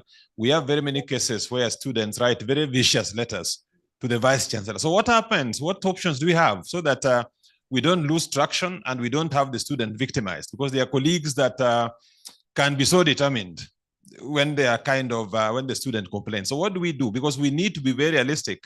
There are times whether it is a panel, whether it is possible, it fails. And the supervisor cannot force himself or herself to a student who has said, I cannot work with so-and-so. So I think we also need to have that at the back of our mind. I see a hand here, maybe that's the answer Please, to please go. Okay, thank you again. For us in Ibadan, I think we have this layer of decision, and it has helped us. When such situation arise, the department is actually challenged to first do an investigation. When we get such report, it is sent to the college, and the college does another level of investigation. And that is reported to what we call the executive committee, where we have all the deans of all faculties and sub-deans of all faculties, sub-dean postgraduates of all faculties. So this is discussed extensively, and a decision will emerge. We had a situation like that, where a student was almost at an examination point, and the supervisor said he was no longer interested. So this is a candidate you have been supervising, and he was almost going in for examination, and suddenly you are not interested. What happened? So the department spoke to the supervisor for a long time, for more than 3-4 months. When they couldn't get a way through, they reported to the postgraduate college. And the college did the investigation. Well, we found some fault with the student, some fault with the supervisor. We tried to still bring them together, but the supervisor was fully determined not to supervise the student. The book had been written. In fact, one of the external examiner had sent in report. One of the internal had sent in report. So the student was almost for examination. So the only thing we could do when we went to the executive committee, it was decided that we should do a reallocation of the student. So at that point, we had to look for an expert within the university in that area. So we briefed the expert, negotiated with her, and asked her, the book was given to her first to assess if it will merit the degree. So when she did the assessment, then we negotiated, will you be willing to bath this candidate? That is, you will supervise just for a short period. And she said she's willing. So from that point onward, she took over the supervision. But then that is on the support of the entire university. Yeah. Thank you. Yeah, thank you so much. Very practical example. Any other case? Yes, Prof. There's one model here which I would like to ask Professor Chrissy. Yes, there's one model where you have the the supervisor, and then the second one is called a reader. I don't know whether you have heard it. Yeah. Where the second supervisor is only a reader. He or she reads the thing. Yes, there is that model. Actually, in some Europe, there's some, when I was listening to experiences from others, yes, they said that I had a supervisor and then a reader, where the reader just reads, that's the editorial work and all those things. I do not know whether. Yes, thank you so much. We're still progressing. Any other comment? Or Chrissy, do you want to respond to the question asked? And then we'll move on with the other set of questions and comment. I'm sorry, I missed that question. Could you repeat it for me? Yes, that is another model where you have two supervisors. They are not necessarily co-supervisors. There's one main supervisor. The second supervisor is called a reader. He or she just reads and does the editing and all those things. Yeah. Yeah. So that second person doesn't actually comment, as it were. Or do they? Comment on editorial. Editorial work. Okay, okay. I mean, I wouldn't consider that real supervision. You know, an editor is not a supervisor, are they? But yeah, I mean, anything's possible. Anything's possible. I mean, I think that what's come out in the discussion so far is that a lot of supervision, it's about relationships. And, you know, the tricky part is getting the relationships right. And yeah, that's true in the literature as well, that you see a lot of it about broken down relationships and so on and so on. So where you have more than one supervisor involved, you get breakdown of relationship between the supervisors. You'll get one student, you'll get a student preferring one over the other, something like that. If you've got just a single supervisor and a student, you often get a breakdown in that relationship. So supervision overwhelmingly is about relationships and how you manage to keep those going. But can I also ask the group to come back to this idea of the research-rich environment? How do you, within however many supervisors you've got, how do you enrich that environment? How can you get how can you get students to support each other? Because my experience is that takes a lot of work of the supervisor. Michelle, back to you. Thank you, Chrissy. I don't know if your comment will relate to.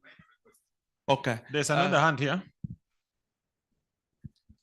Yeah, whether a panel or course supervision, I think when one considers what Professor Chris is saying about relationship, many a time we find a student going to different supervisors and at times getting what you can call conflicting comments.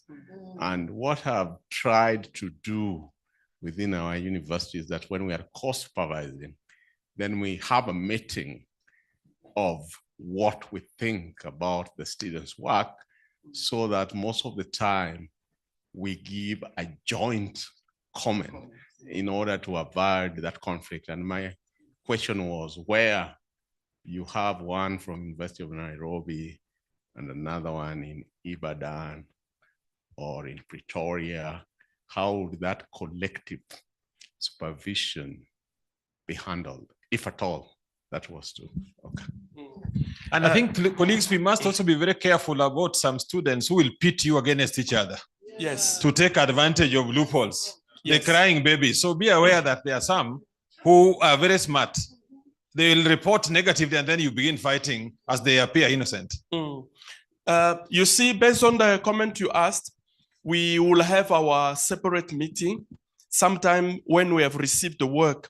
And then I will ask Dr. Otele, if you looked, what do you flag out here? You will say, no, I see this, this, this. You ask the other colleague and then they raised it up. So when now we have our online meeting with the student, we give room to each of the supervisor to voice their opinion. There is an instance where a student became very, I can say, aggressive to one of the supervisor. We thought, no, this makes sense.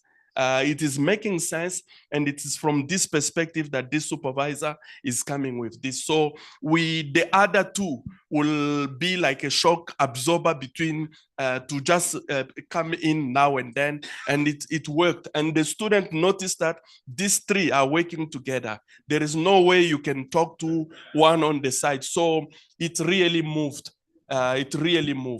So we have one question there. Yes. Thank you. So 2 questions, actually. The first is the one that Professor Olakuba actually talked about first, that should students be allocated to supervisors, or should there be a mutual agreement even before the student applies to the university? So I've said that I've identified somebody that should supervise me. Second one is, about, okay, I think I've forgotten the second one, but yeah, about mentorship versus supervision. Yes. Yeah, should we start emphasizing being a mentor rather than being a supervisor? Thank you. I think your question, the second part of it, I think it will touch on some of the aspect we'll be covering in the afternoon. But from the first part, maybe I can share with you what happens at our each faculty member has a specific focus area, study focus area. So now when we recruit all our PhD candidates, we look at the topics, and then we know when that committee sits, we know who might work with which supervisor might choose based on our declared research focus area. And then after that, it is there where one could say, but we can pair them with this and that one, this and that one. So that is what we are doing at University of Pretoria. I don't know at Ibadan or at Nairobi. How do you do it in the? So please sit, sir. Yes. Yeah, that's how we do it. That's how you do it. So it protects and it makes it easier. So now, and you'll not believe it, sometimes the student, before they draft their topic, they have gone to the website and they have seen who works on what, and they have read your article. So they somehow draft their topic looking at working with one of the supervisor and so on. So maybe we'll hear now later on what happens at Nairobi. Ibadan, actually. Oh, okay. Nairobi, yes. Okay, so what happens is when we, for the public policy doctoral degree, when we receive applications, now first we look at their research proposals, what they want to do, and then look at their areas where the students are coming from. Now we look at both and then assign supervisors based on the proposal they have written and their own qualification. Now we have had instances where someone whom we allocated the supervisor to actually went to the supervisor came to me and said, I don't want that man. I said, why? He said he had someone who he wanted to work with earlier. And then we asked what? He said it was recommended to him. Okay, now, but there are variants. He was coming from economics. They allocated somebody economics and he actually wanted to work in economics. But he said he preferred someone who does not even have experience of what he was coming up with. So we rejected, and he went around, maligning the panel who recommended him. And then eventually he came, and then we discovered that he does not even have the capacity to do the program. And probably he has had, a working relationship with the man. I felt the man would just, give him a leeway. Of course, DPP is we write exams.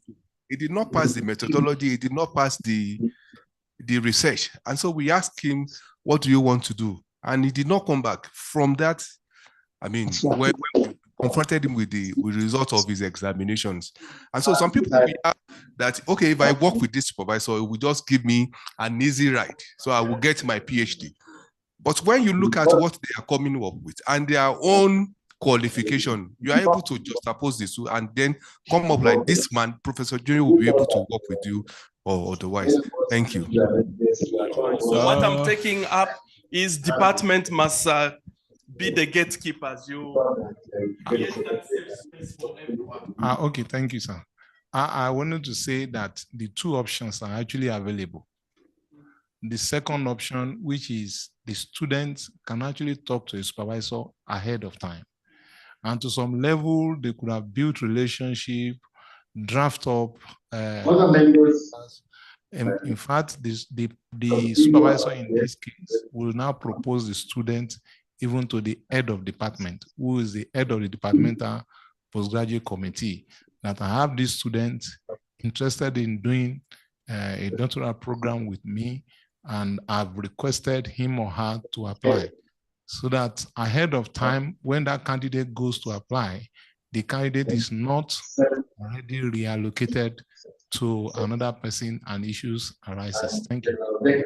Thank you so much. Let me share what we have at the University of Nairobi. We do more or less the same. Students write their concepts, then we have a meeting, and we know who is in which area. So based on that basis, we allocate, but there is no harm in a particular supervisor making a request that I'm interested in this particular area. So it's mutual discussion. However, we also look at your load. We look at what is the weight you are carrying. At some point, we may not get it, but we are very sensitive because there's a load in which now you will not be effective. So we also look at the kind of load you have. But if others have graduated, then it releases your hands to be given more allocations. Yeah, thank you. Thank you. Thank you so much. Yes, Pauline. There's a question that was asked by Chrissy about how you can tap into the students to help one another. And I wondered, do we encourage critical reading of thesis among students? Because that is one of the ways that students support one another. Yeah, most of our students are very secretive. They would rarely share because there's this fear that you will lift, so it's a good idea, but I think we need to inculcate it that there's no harm in sharing. In this era of plagiarism, you can see your methodology somewhere. So most of them really, hoard their work. They fear because we have had very bad experiences. You share with a colleague tomorrow, your theory is what they are using. Or even your topic, I've seen cases where you share with somebody what you are writing on, they didn't have a topic. That night, they will not sleep. They will be duplicating, Yeah, maybe, I don't know, others can. You see, if I could share what I do, I normally recommend my student to engage with others. And I did that when we arrived here on Sunday at the dinner. I saw the first year, they didn't know the second, those who are doing second year. I brought them as we were walking in together. I said to them, you need to talk to them. And I introduced the second group, the second year group to the first one. Today or yesterday, they were already together.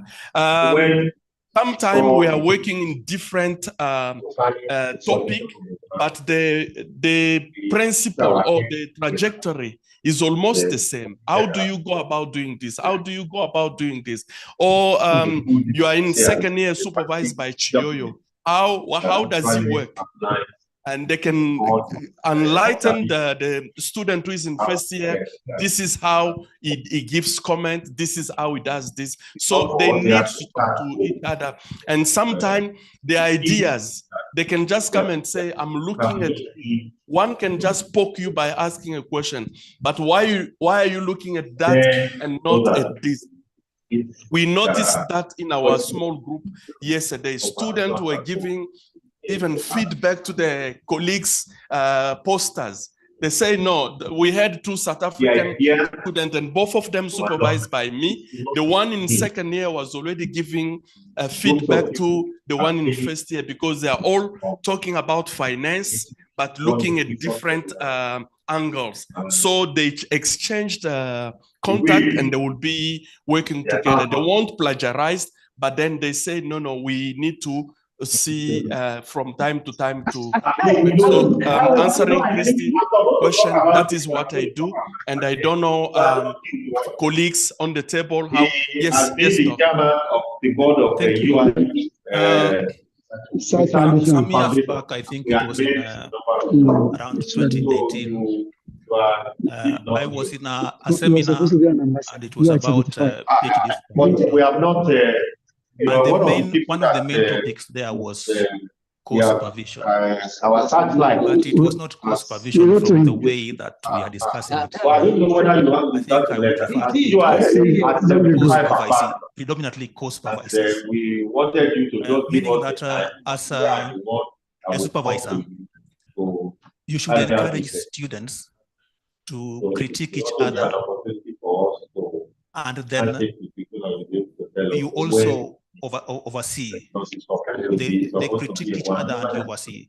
And the main idea here was that you may find yourself with a number of students you're supervising, and this is most likely going to be the case for many of us. When we look at coming from the years. UI, So sometimes you might feel alumni that you association, are we found out that suddenly. there must be at the The main point idea that was there that was you can form from forums, the underlying forums for these students, guide. where you can talk to them together. When I came in as the vice And chancellor, then they can relate differently from what you are saying. I thought you also all my allow them to have their own found out groups, that during off times, where they discuss among themselves and they share their experiences. And the main idea here was that you will feel a little bit relieved as an individual, because you will find that some progresses are being made when I was writing in my areas vision, which could not have been the case if you were individually reading each of them. And another point about this is that, you know, you may have a number of supervisees, but some of them may be really with you, and there are some who will not be with you at all. Others will be neither here nor there. But when they the is so wide. The numbers of people that are in the alumni community that have been unreached at all, they are so large. You know, Doc, as you're talking, I'm reminded of the deputy parent approach, where the parents are not there, the elder child is playing the role. So even among your supervisees, one knows the spirit of the supervisor. They can tell you, no, if you want to work well with him, this is what you do, this is how. So I'm reminded of that. Thank you for sharing. Yes, Doc. Okay. I'd like to share an experience in our department. When we look at the number of One people of our that have colleagues graduated, to that we can encourage say, peer well, learning they have among graduated the and the students skill he's is back to supervising, you know, he has created a WhatsApp group they are large, for but both unfortunately, PhD students and master students. that were expected to WhatsApp group where they can learn That's why when I came in, themselves, even role playing of presentation skills, methodology, because you realize students at the level could be advanced, and now the students at master's level can learn from the PhD cohorts. Thank you so much. Are we, yes. Thank you very much. This is an interesting area, and I'm taken aback at times on what exactly do we expect when we are talking of students doing the peer review, not peer review, but something close to that. Not that it is bad, but I'm asking, what kind of students are these? When you sit and you have 6 students, you are critiquing. Is it on soft skills? Is it on, or just the fact that you're supervising them now, they qualify to be at that level? The first level, I have no problem when the students, just like any other qualified person, can be staff, somebody in the industry, reading the work, because I think PhD, the more it is read by others, the better. But how do you manage this? If I have students and both of them are working on related topics, I will consider that very constructive and very healthy. You can discuss the content. Now, if one is on e-governance, another one is on water, another one is on food security, what is the commonality which makes us have a joint discussion with all of this?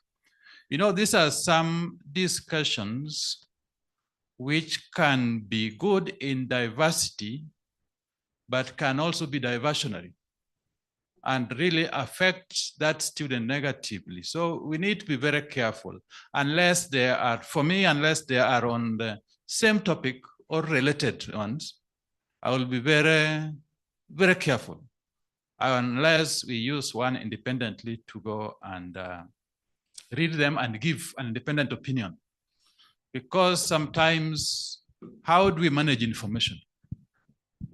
You can have those who have challenges in how to churn out and get the relevant materials. As I finish, the other element which has been going on, but unless it was stated when I was away, as supervisors, we should also be sincere and do the honors. One, if the partnership cannot work, let us not stick to the student that, you know, I am the only person who does water in this department. So come what may, I have to work with you. If the student is uncomfortable, because supervision is a long journey, there are the style, sometimes the approaches, or sometimes there are even non-academic issues. But since you are willing and you are wishing this student well, let us be honest and say, okay, let's go, so that somebody else could probably be having a much more compatible approach.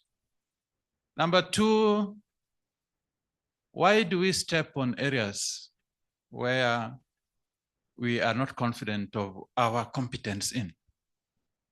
Because this is also where you will end up having, like the colleague from Ibadan who was co-supervising and is the external person, yet was doing more work than the person who was the main reader. Who was the, let me use remove that word.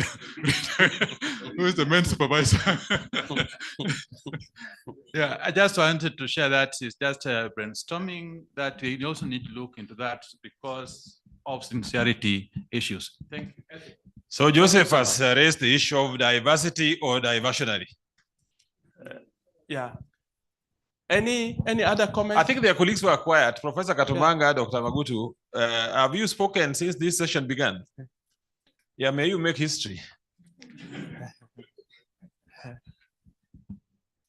No, I have been in accord with a large number of issues that have essentially been raised. I think what is more fundamental in my view is also a certain way within which academics, especially the ones who are supervising students, should as much as possible try to push them to the point at which they're able to not only just grapple with issues that are beyond the standards then existing, but incline them towards thinking big, having a certain vision in terms of the ideas they're trying to produce if they really have to make an impact with the research they're looking at. Thank you. Thank you. Thank you so much, Prof. Let me also bring, remember, we are not the student. I've seen supervisors who become students. So they also fight on the side of the student. Yeah. Yes, Doc. Thank you, Prof. So I agree with what has been said, but I would stress that the relationship with the student is very critical because we need to make them comfortable before we start relating with them academically. Thank you. Okay. Thank you. Thank you so much. Precise and concise. So I think you can wind up. So, Joseph, you are coming back again. I had 3 points, one I forgot, and this I've just remembered when I got from that. It was mentioned by a colleague. I thought it was also important we look at it. More often than not, we have instances where a student has actually, could be through referral or could be in his or her own search, identified a particular expert in the area. And even as I am coming to this department, just for the purpose, I just want to be supervised by Professor Gada, just for example. And when now the management aspects of it, when you get in there, there are 2 points.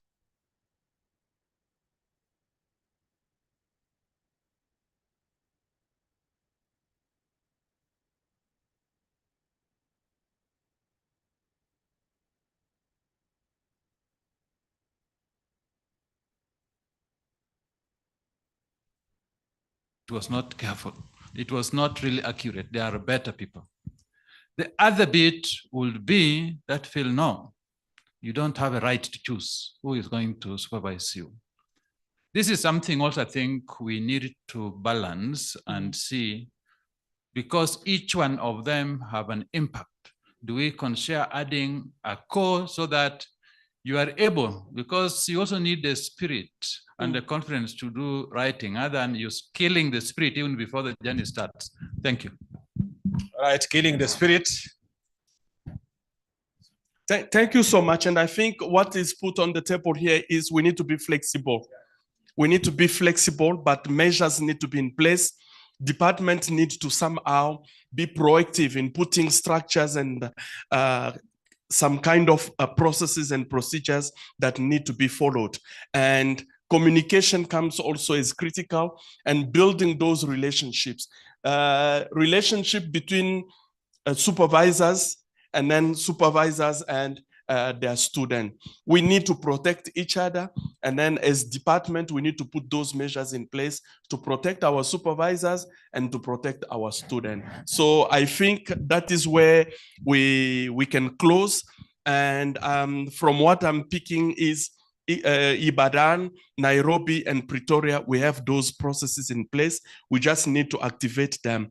And also, we need to create that good working environment where staff members are able to openly and objectively relate to one another when it comes to that supervision space. So, Chrissy, I'm done on my side. I don't know if you have any closing comment from your point, and all our participants from online.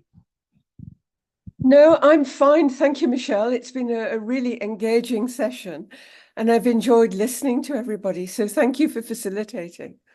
Thank you so much. And thank you, Prof. Jonyo, for helping out as well.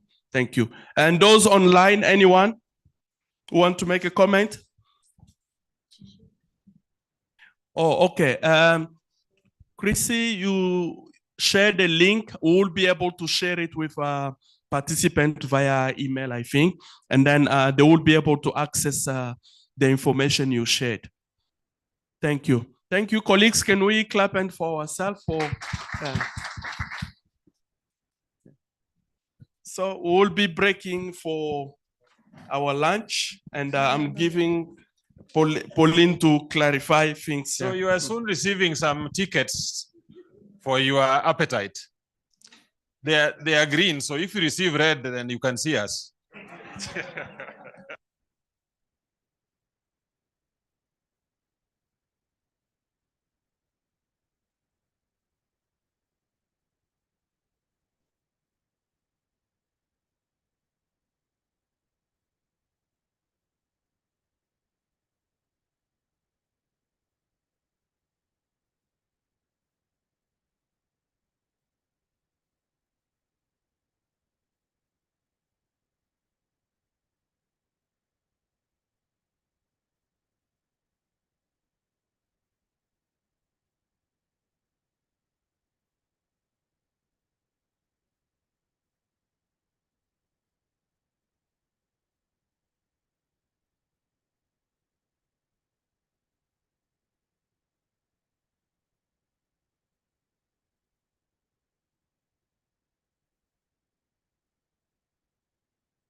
are not cast in stone.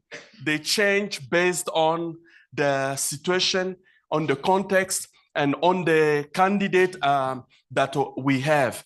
And understand that we cannot use the one size fit all. These roles might change from time to time. So please let's move to, yeah, so as a supervisor, you can play a number of roles. You'll pick up, maybe if you're taking note in the morning, you'll see that you can pick up from many things that you could do or you could do better. First one is an academic authority. What does that mean? The word authority, what does that mean to you? Expert, being in charge, leadership, what else? Scholarship. So authority is not in the manner of authoritarian. It's just when you go back to the 5 phases of power, there is a time where you can use coercion. There is a time where you can use your expertise. And there is a time where you are the reverent power. You are a professor. You are a noble job. So we respect you because of your standing. And please so going to, please, can we go back to the previous one? Oh, it's starting from here. Oh, here. Yes. The mentor and the coach. What does this mean? And understand that all of us, we are here today because somebody decided to take us by hand. We're not expert, we're not authority overnight. It's a process, some people or a group of people. I like the word Pauline used, intentionally took us by hand because they wanted to replicate themselves or they wanted to pass that flame, the Olympic flame, from one generation to the other. They gave us their best. So you become a mentor, you become a coach. Who is a coach? Who is a mentor? So your student case issues become your issues. You can now, you say, no, I'm here, I know I'm limited, but I know a doctor in Ibadan or professor in Ibadan. Here is the contact. You pass them. I see in your writing, you have not cited this work, but those are seminal work. You cannot write this kind of chapter without referring to that. You even send that chapter or an article to a student. And beyond this, there are moments where our students go through issues that has nothing to do with the studies. Let's say, God forbid, they are going through a divorce while they engaged into, I'm talking about this because one of our students was saying that the girlfriend dumped him since he started the degree. That might affect his progress. Even the way he's receiving, or she is receiving the feedback that you are giving. And some will tell you that none of my business. I'm here to supervise, but understand that the social issues our students go through, they might affect their progress. So you become that pastor, you become the counselor, you become the brother, the sister, that part of the support system for our student. The role modeler, what does it mean? When I was doing my PhD, there is a time where I say, what was I thinking? I need to quit. Then I went to talk to one of the mentors in the department. He told me, no, when we were doing it, we also thought of quitting. Why am I doing this? I can quit. But then they will tell you, it happens. It's normal for you to feel like that, but keep on pushing. And this is what I did. You can give them some hint or some option that the student could explore in order to make process. So a role model is a person who has walked the walk.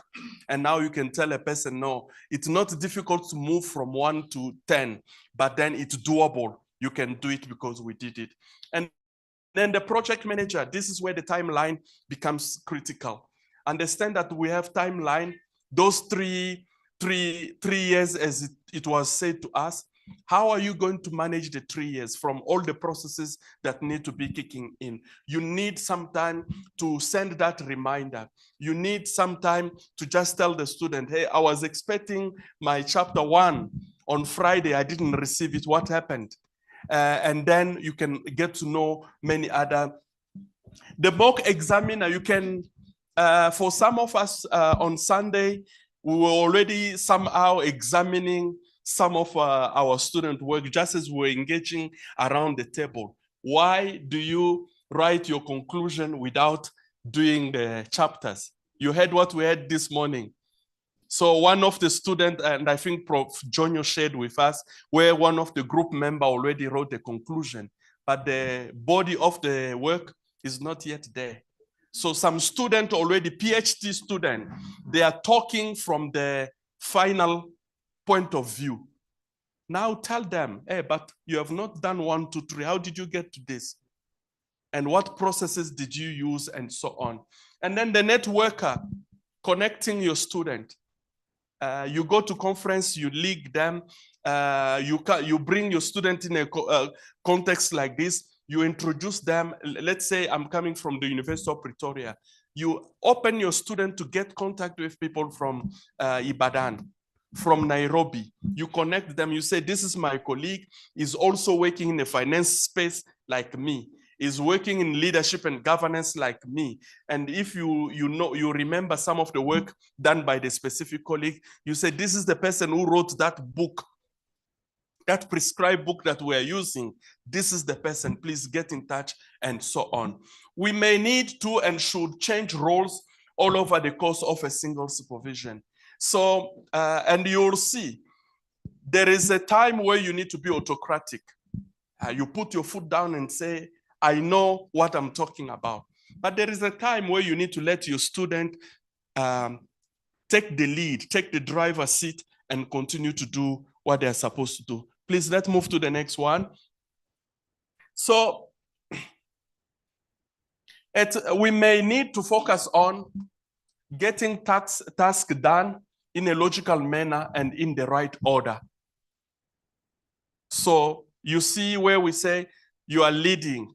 You need now to bring the student back because you know the standard and the structure that is expected for a specific thesis. Inducting student in the norms of the discipline by modeling thinking and behavior. It's difficult sometimes to remodel a student when they have their mind made up in a specific. They read something, they marry their topic. So now you are telling them that this topic is not realistic, is not this, but the student has already married their topic. How do you help them to go through that? Can we please hear some, how have you been in that kind of situation where a student has married already a topic? How did you help them to adjust or to adapt? Have you been in that situation? Yes, sir. Thank you very much. It reminds me of a funny one. I had a student who wanted to study Boko Haram. Mm-hmm. She was not from that part of the country. Yeah. She did not speak the language. Mm-hmm. She had never been to the part of the country. Mm-hmm. And she was going to do an empirical work. Yeah. And I asked her some questions. Are you willing to be a militant bride? Are you willing to be on that ground zero? Are you willing to go there to collect data and never come back? She understood. And she reoriented her study. She's done with her PhD today. And she's a senior lecturer in one of Nigeria's universities. So I had to paint the picture of the possible realities she may face if she went to that field. Thank you. Thank you. This is a practical example. Any other example? You've never been in that situation where a student tells you, I want to use this theory. And you know that that theory is not the right one. how do you move from there? That is a question. So moving forward, constantly challenging students by asking questions in order to extend, poking them. Poking them. And you need to be up on your game for you to poke or to ask some of these difficult questions. Getting students to take over and own their own research project. You know, I don't know where you're coming from, let's say from Nairobi or Ibadan or Pretoria, where it's like now anyone thinks that they can do PhD. When we were growing up, we were scared of PhD because we knew what it takes. But now everybody thinks that PhD is a doable thing. They come and they register, but they don't understand that they need to take the driver's seat. They thought they will be taking the passenger seat and you are driving for them. How do you help them to take the driver's seat? It's another point we do as supervisors. Relationship and providing pastoral care. Can you see that? Believers, Christian, whatever belief you have, you now supporting pastoral care, you become a shepherd who is now taking this person by hand to say, that is where you're going. I will be able to support you and take you to where you are going. Please, let's move to the next one. So how we engage with a student at one time will be influenced by the stage in the PhD study. For some of you who have been allocated student, you know the phase of the starting, just to get to know the topic of the study. It's a critical issue.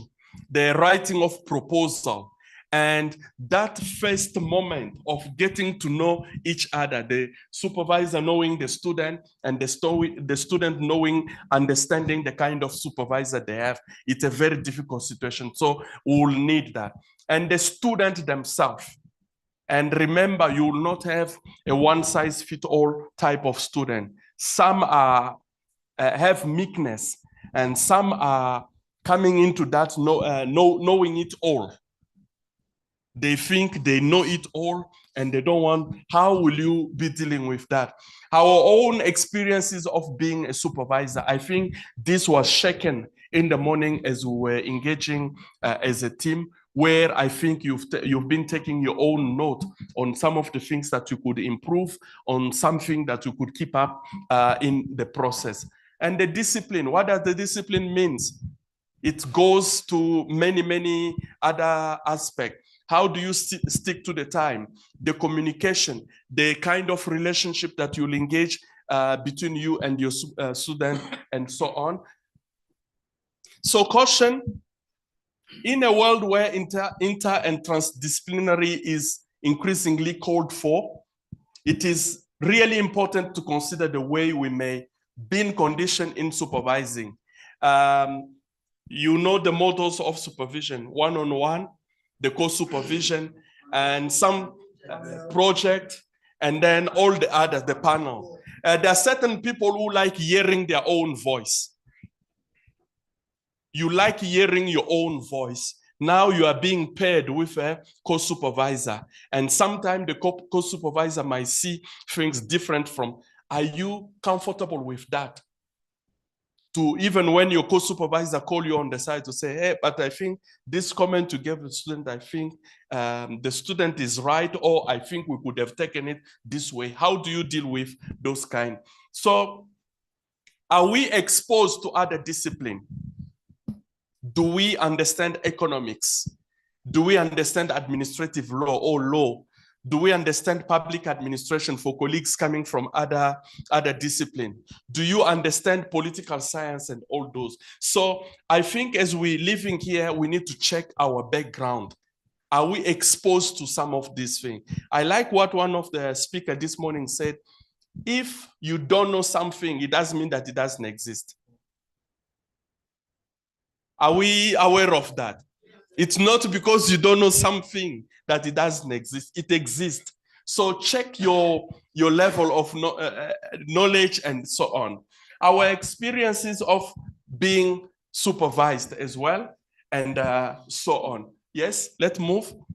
So the discipline, I won't go into much details of this. We have various types of discipline, and 4 of them are listed here. There is the hard and the soft one. The general agreement about, please go back. What constitutes a problem? In one discipline, what is a problem might not be a problem for another discipline. So now the multidisciplinary perspective we're talking about, so it takes us back to this.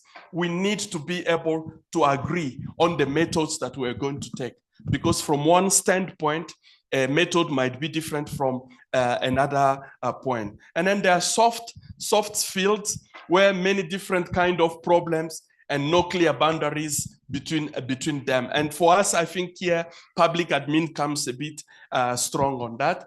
Then the pure are quite abstract and not directly related to the application of knowledge.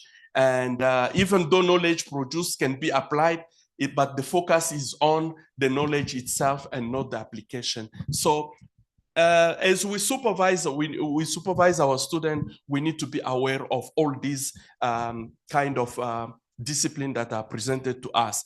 And then knowledge structure, there is a hierarchical structure, and the horizontal is proposed by Bernstein.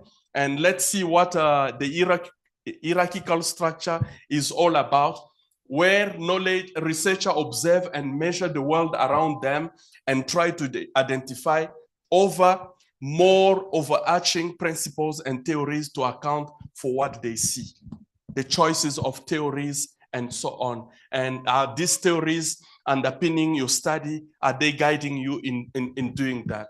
And then the knowledge structure is commonly depicted as a pyramid. In public administration, for example, we do it, the pyramid, we take it upside down. We say, start with your global knowledge and then narrow it down to the context of your study. But then in other science or in other discipline, it might be different. You start from a specific point and then you can generalize as you move on. So there is an agreement about what knowledge is and how it can be known. So the process is quite clear. Then the horizontal, researchers use a range of theory to look at different phenomena.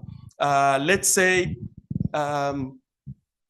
what we covered yesterday, our student who was talking about the issue of gender-based violence? Gender-based violence against men. We came up with theories, and I'm referring to this because this is relating to my yesterday team. We came up with different theories.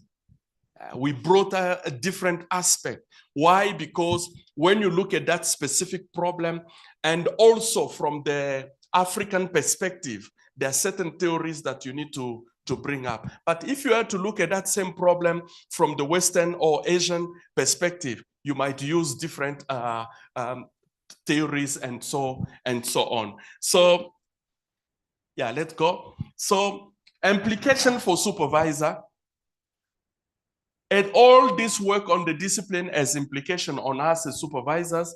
And in terms of public policy, students may be working across disciplinary areas. I just take that example I shared with you. And I already shared about the food security, what we could bring in as other discipline, where you as supervisor, you need to be open to all those. So students may have trained in an area with different assumption about what can count as knowledge and how it can be known to the supervisor. Just take the example of our student. She was very convinced about the role of food security in a country like Kenya. But then we had people who gave her perspective from Nigeria to say, yes, you are advocating for triple Ps. But in Nigeria, for example, the other role players are producing, but the produce is not for local consumption. They are now taking produce for exportation. She never thought of that.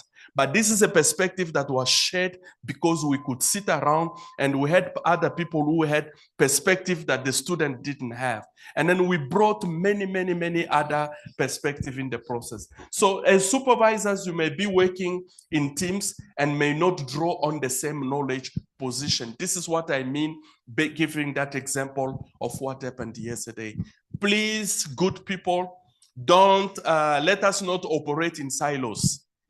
In the morning, we've been saying that the government or our public sector, they are operating in silos. But even us also academics, we are operating in silos.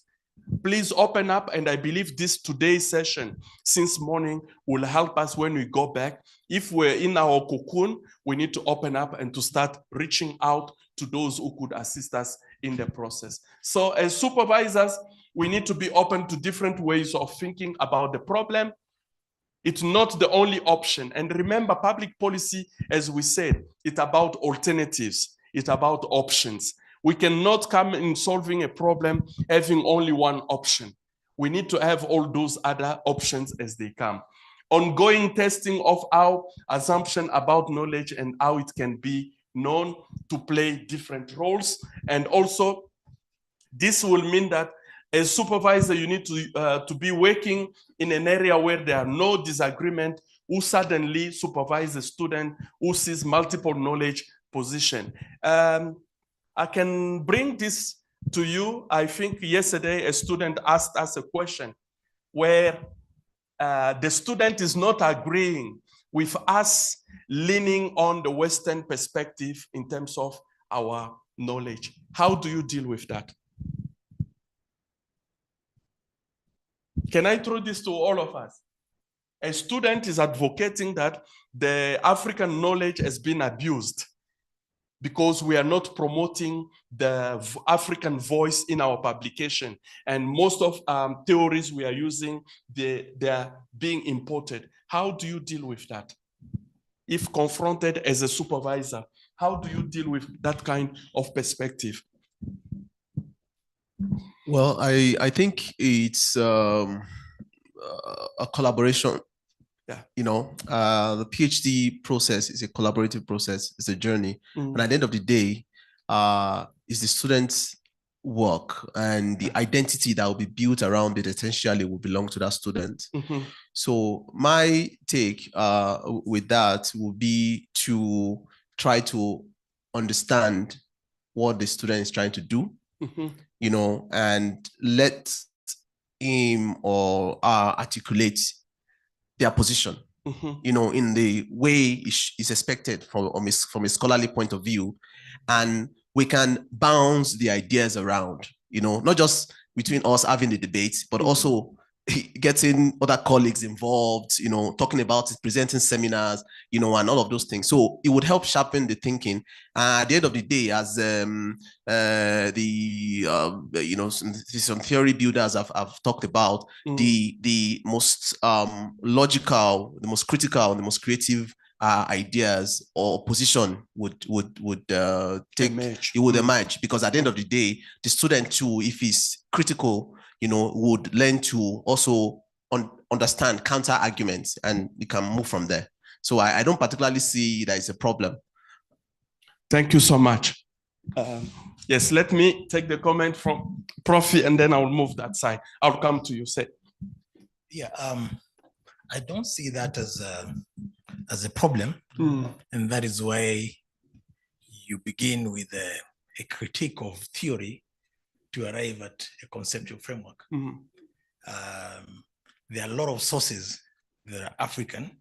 I remember, if you remember the thinking of the likes of Amilcar Cabral, for instance, comes up with what he calls the weapon of theory. Yeah. Right? And his perspective about how to wage an insurgency within the context of a state of Africa, I mean, a state in Africa that is trying to fight against neocolonialism and all those aspects, is a reverse perspective if you're trying to understand the conceptual classical forms of insurgencies themselves. So the building up of that process can be a source by itself, he can make references to other literary works in Africa and build his own perspective in terms of trying to interpret a reality to the extent to which he is able to describe, explain, predict and prescribe a phenomena as theory. Yeah. And he should be allowed that after he's able to demonstrate that, sooner than later somebody can pick it up as a way of applying the same phenomena.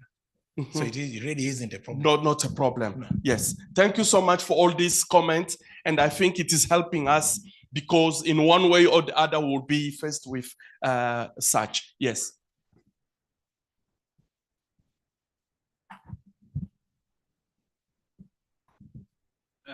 Thank you very much.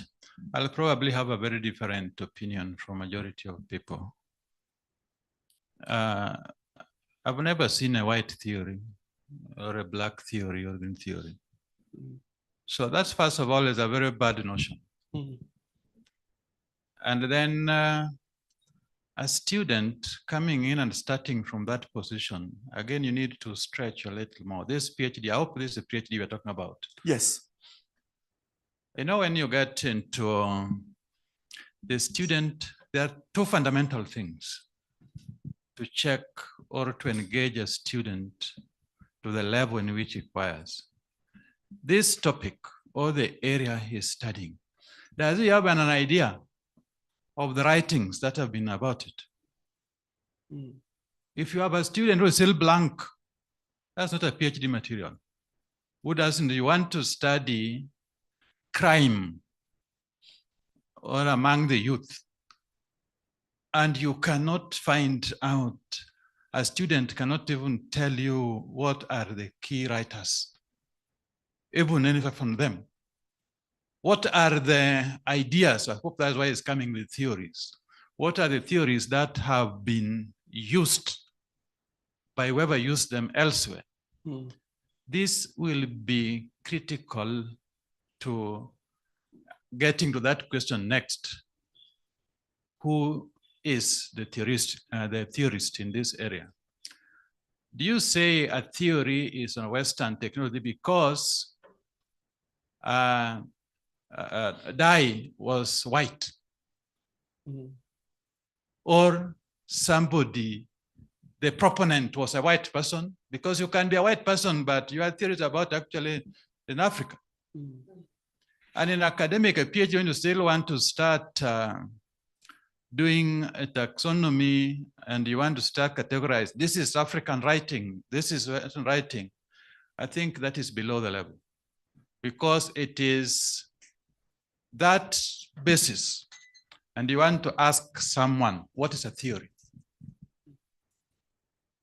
A theory, even you, that argument that you have to explain how the variables, measurable indicators, and the independent and the variables are able to tell the situation. It's a theory.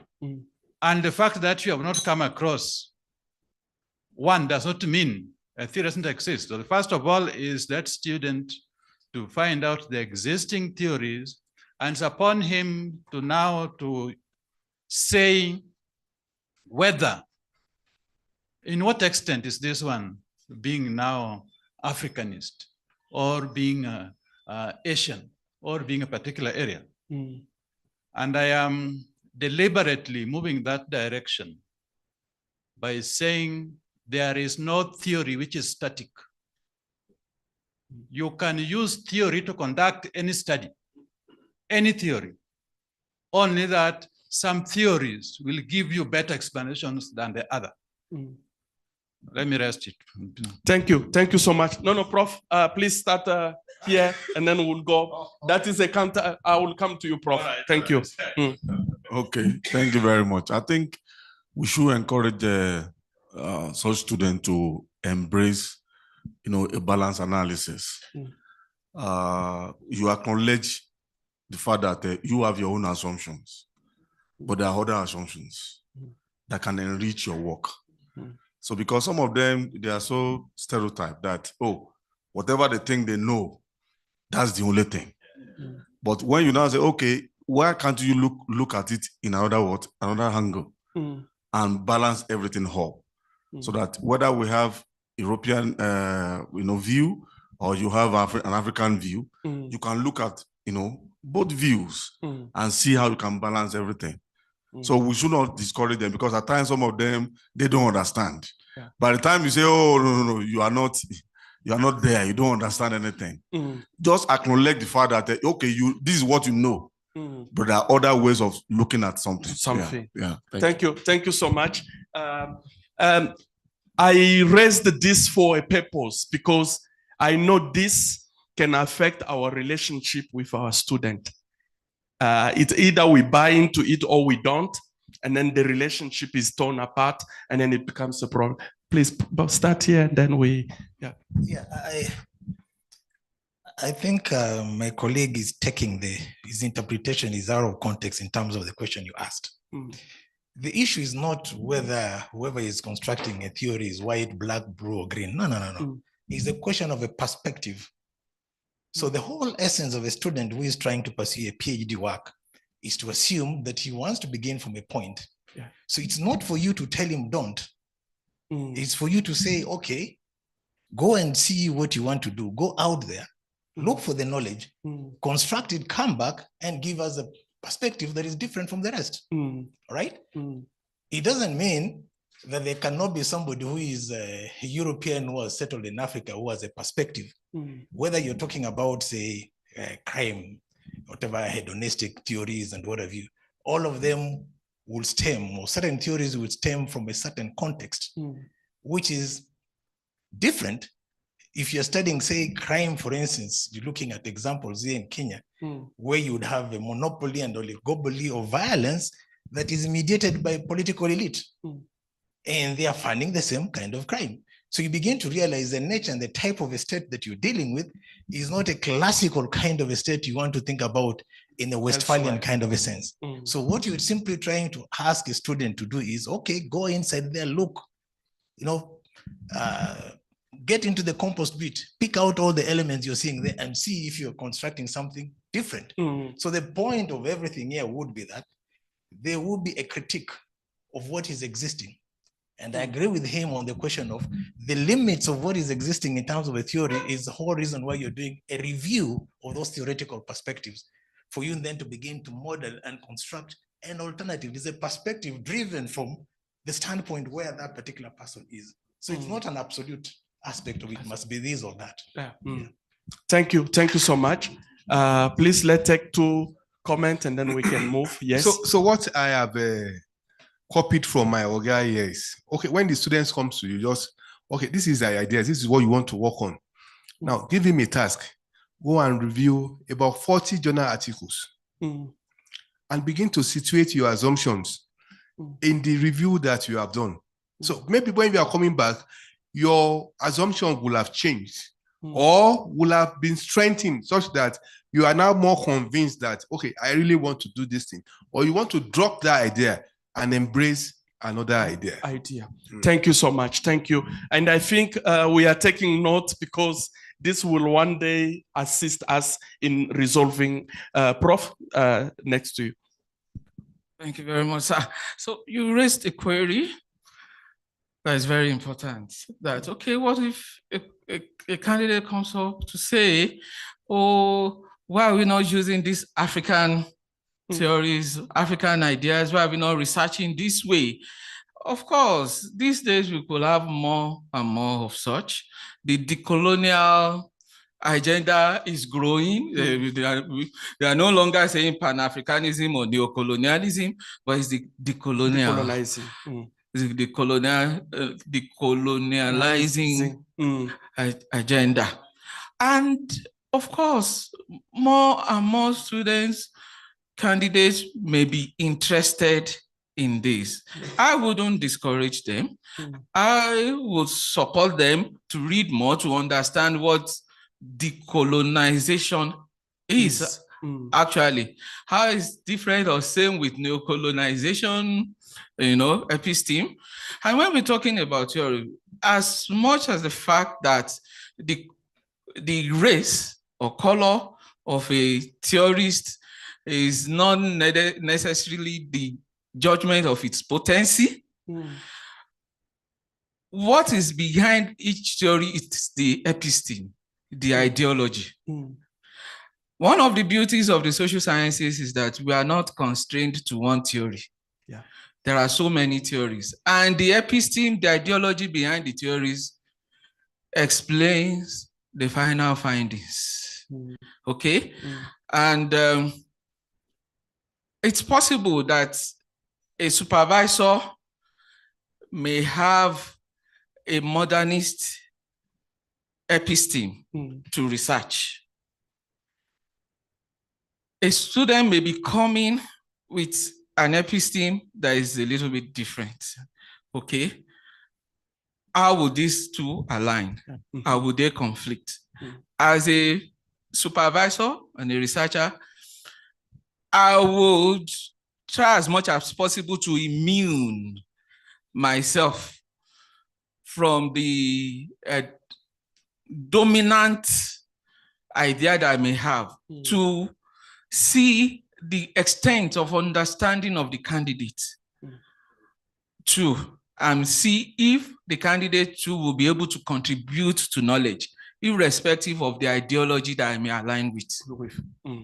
Thank you. Thank you so much. I think we are taking note on that. And this is the reality, because there are some of our students who will be very much proponent of that move and the shift to, in public admin, they will call it indigenization of public administration or decolonization of knowledge. So please be open to that. So some tips that we can consider: we may need many different roles we can play and be open to adopting them. It's like what we are hearing from the floor now, that our student may come from a very different background to our own. Can you see this? What is happening? Now I'm a modernist. I'm leaning toward modernist approach where my student, and how are we going to align to be able to read that from a lenses of a person who is moving toward that particular.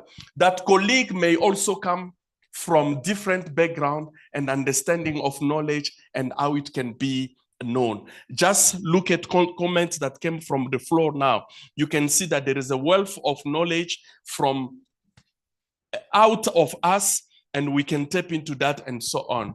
And then of the need to shift between approaches to supervision over a PhD journey. This builds up to what we covered in the morning and so on. So I think as the time is running, I don't know, Pauline, do we still have some minutes to continue, where we can now share a little bit again in terms of our experiences as a team, as a one-on-one, and all those in terms of our relationship, and especially those who have produced their PhD student. If you could share with us some of the good point, or we still have some, okay. We still have some 10 minutes that we can spare. Could we please share some experiences and challenges? What I shared with you earlier on was one of the challenges I faced, and I continue to face. So I've learned based on the feedback that you are giving. But could you please share with us some of the experiences in terms of your supervisory relationships? Yeah. Thank you for the opportunity. Yes, I like to share my own experience on the relationship on the point you mentioned on students, knowing your students' background. There is this habit I have embraced for a couple of years before I begin actual supervision. I call upon the student for a session. I usually call it know your student, know your supervisor session, some kind of an informal setup. And I get to know the student. And there are two fundamental questions I ask for PhD. At PhD level, I always ask this common question. What is the motivation? Why are you coming to do a PhD? I ask this question. The reason why I ask this question is just to get the drive behind, wanting to acquire a PhD. The two interesting responses I have received from potential supervisees. Now, one is, students will start saying, daktari or doctor, everybody in my circle has a PhD, and I'm the one lacking a PhD. So I also feel like I should belong to that group. Yeah, so then I note this could be a peer pressure thing. The interesting one I received was a student putting his campaign machinery for next election. And he told me, Daktari, I'm interested in vying gubernatorial seat. And I thought having a doctorate title will be some kind of symbolic violence against my competitors. So I really need this thing so that in the next 3 years, I must be a doctor. Now I concluded this one is dead on arrival. The next time I saw this particular student was on some interesting story I will not even want to mention. So that little engagement is very important because you want to know the person you're dealing with. Now, in addition to that, then I also go ahead to ask the question, and I usually say this openly, that by the way, everybody can complete a PhD, everybody can complete a master's student. But the question is, do you have time? I ask this question, do you have time in terms of I want to know the sort of commitments, disruptions the students is engaged in, because I don't want to see the student from my own journey, which some of us, we have different supervision experience. Perhaps we were out there in a different environment where our only work was reading and engaging with their supervisor. We didn't have this, small disruption. I have to go to attend a funeral in the village. I have to run a home to bring my children from school and so on. So I get to, those background checks so that when you give comment, if a student takes 1 year to come back to you, then you also understand why, and you can also take 2 years to respond, so that then we come that kind of engagement. Sometimes it has worked, and I get to understand students, and I don't make noise when they take even 2 or 3 months to get feedback. Yeah, thank you. So much. Yes, doctor, and then I'll come to you. Thank you very much. On a light thought, I get mad when they take 3 months before they give me a feedback, and I make them explain. But anyway, on the other side, on a serious note, in terms of supervision, 2 things. One, it is very difficult to supervise a teacher. Somebody who's already been lecturing for so many years, who is already an expert in his own right. Now, when you get that, you will first of all move, and he hits or she hits a dead wall. That's when he gets back, okay. So that's, I can see why you are speaking it the other way around. The reason this is now the idea of the existing knowledge in the mind of whoever you are supervising. It has a huge bearing. I had a case where I was now supervising somebody in 2017, 2016, somebody who was already a lecturer in 1988. Now, where the big thing was the knowledge indoctrinated in his mind. We wasted about over 1 year over something very petty. He has a topic which he has introduced and a concept. And the method that he was proposing was very clear to me, will not give him the best results. I say, now this one you are going to questions are mainly qualitative. Why do you want to talk of regression? Quantitative. Then okay, you say now, oh, but, you know, I'm an expert in regression, so this thing will work. You know, I tried to convince him. He was adamant. Okay, go ahead. We can use this method you are trying to do, and then we'll see where you get to. Until later, now he got to a dead one. That's later, he will be sharing with me that, you know, now I can tell you that you are right. And why was I insisting? He happens to be a lecturer at a university in a neighboring country. In my department, if you are doing political science using qualitative methods, then you are seen not to be a serious scholar. And that's why I was struggling to make it quantitative so that it also appear in good books amongst his peers. The point I'm bringing that there is that peer influence, which will make you try to do the worst in terms of choice of methodology, choice of theory, and techniques to be used in a particular study. Thank you. Thank you. Thank you so much, Doc. Thank you, Prof. Yesterday, the keynote speaker talked about life does happen.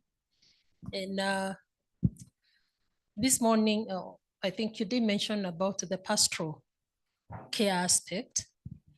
And I want to ambush two because I'm privileged to be to have an iBird view of what happens across the 3 universities.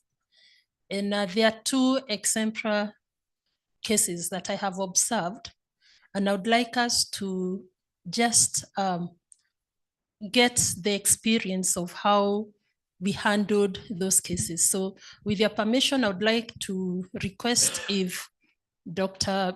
Obosi can talk about a case that is so well handled without mentioning the names, because I thought that was an excellent way of providing pastoral care. We also had another student in UP, University of Pretoria, that yes, life happened, found himself a PhD student, at the same time handling a very difficult situation at home with a terminally ill wife. The student fortunately was able to graduate, but I think the student's graduation did not just happen. There was a lot of pastoral care along the, the education aspect of it. So again, Stella, perhaps you can talk a little bit about what you did, what the university, not just you as a person, but what the department did to support that student. And I'm saying this because these are, for me, we are doing great stuff, but those are 2 cases that, came out. And there are experiences that we can learn on how to go about supporting the students who are struggling. Thank you so much. Thank you. The floor is open. Do we begin in any order of preference, or just randomly? No, they are both sitting next to each other. They can talk, yeah. Thank you. I was even persuading Stella to talk. She has been keeping quiet. Thank you very much. Some of these cases are unfortunate, and it so occurred that a student And this is the advantage also of having interacted early of their study, including coursework. You see somebody who was once a very good student, just relapsing. This is a PhD student who had gone whatever he had gone through, but all of a sudden you can't reach him on phone. And at one time I reached him on phone. He was looking after cattle in the village. Because I will ask him, why did you not answer my call? Oh, I'm sorry. I'd actually gone out looking after animals and I left the phone at home. You know, first of all, was taken aback.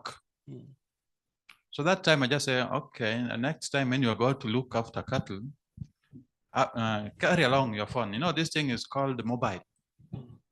It's not a fixed line. So you move with it. So even when you're looking after cattle, you can have it there. But after a couple of days, I called him that, you know, you are a PhD student. How many PhD students do you see in the village there looking after cattle? You are the only one. At this rate, if you move, you know, they will soon ask you to become a village elder. You know, if you are a village elder who is busy, who is very educated, you know, it will be a very good plus for that village. You know, first of all, he laughed very heartily. And he said, okay, honestly, I never looked at it that way. I said, on a serious note, what makes you stay in the village? He explained all that story he had given, but then, okay, from now henceforth, from next week, I want you to come to Nairobi with or without anything. I know you don't have a job, but you come, people, you will have some little jobs. Sometimes you will go hungry, sometimes you will work. But a PhD student, you'll be able to find some work. So I say, no, but how will that start? I say, no, even there are people who are less without PhD, but they're doing this work. So what I want to do, you come, I will pay for you the house rent. I'll not stay with you in my house, but the house rent and upkeep for a month or two. And after that one, you must learn to be an independent person. When you are in town, because you must deliver your work, I need results. You come to me and I must meet you every week. I just want to see the progress because I didn't want to lose him. Anyway, to cut a long story short, the gentleman came. I was lucky, I had a small project also, but I didn't promise him then, but I knew when the worst comes, I will put him there to start doing some activity to get some little money. But at least I was able to pay only rent for 1 month. The following second month, he was able to at least get something small to keep him running. So he told me, I will only be coming to you when I have a problem. Live with a friend or live with someone, but after 1 or 2 months, be independent. To cut the long story short, the gentleman has been quite good. He made a tremendous progress. These times when he goes, because I put him on almost curfew, because whenever you're living out of Nairobi, I must know. And he does it even after I'd forgotten that I'd given instructions. So every time, oh, I'm now going and I'm coming back. We are happy so much on costs. And I had to go out of the way because I knew his capacity. I knew he could do much better. And I told Fred, you know, we are losing this guy. This guy has now relapsed. Even when you see him around, one time when we met him in the JAAS last year, he looked really village and camped. So we are losing this guy. If we don't do something extraordinary, this is a good material which we lose. We can salvage. I'll go out of my way, hoping sometime he will also mentor one. Thank you for listening to the long story. Thank you. I'll cut my story short. So for the University of Pretoria, I think we've had a couple of cases. You only spoke about one, but we had another one that you've known about where we had a student, very good student, came in and heading the research, the Human Science Research Council. So he's a researcher and we all are sure this student is very good, gone through the processes and then disappears. So we wondering the student is just maybe given up. And we normally check in on the students because University of Pretoria gives you 3 years. After 3 years, if there's not been progress, you're kicked off the program or left out the PhD process. So what we had to do is we sent the normal letters of we've not seen any progress, you're not speaking to the supervisors, you've disappeared for a while. So the only next thing we have to do is unfortunately to kick you off the program. So he requested for a face-to-face meeting. And when we had a meeting, he discussed how he was diagnosed with depression and he was struggling. So we wouldn't know because with depression, everyone knows the person is in their free space. So upon listening to that and having a discussion and him promising to come back and being on track because he's having the attention that he needed and seeing psychiatrists and everything, we've actually had him on track that he submitted his work for submission for grading now. So, which is a good thing. The year before that, we had another case, but this one was, the wife was terminally ill with cancer. So again, we didn't know what the process, what's going on. So what we normally do is having the conversations between the coordinator, the supervisor, and the director, but more of a one-on-one conversation to understand the root cause of why the student is not progressing. So we do this not only to the ones that we have potential, but to every student, we do give them a chance.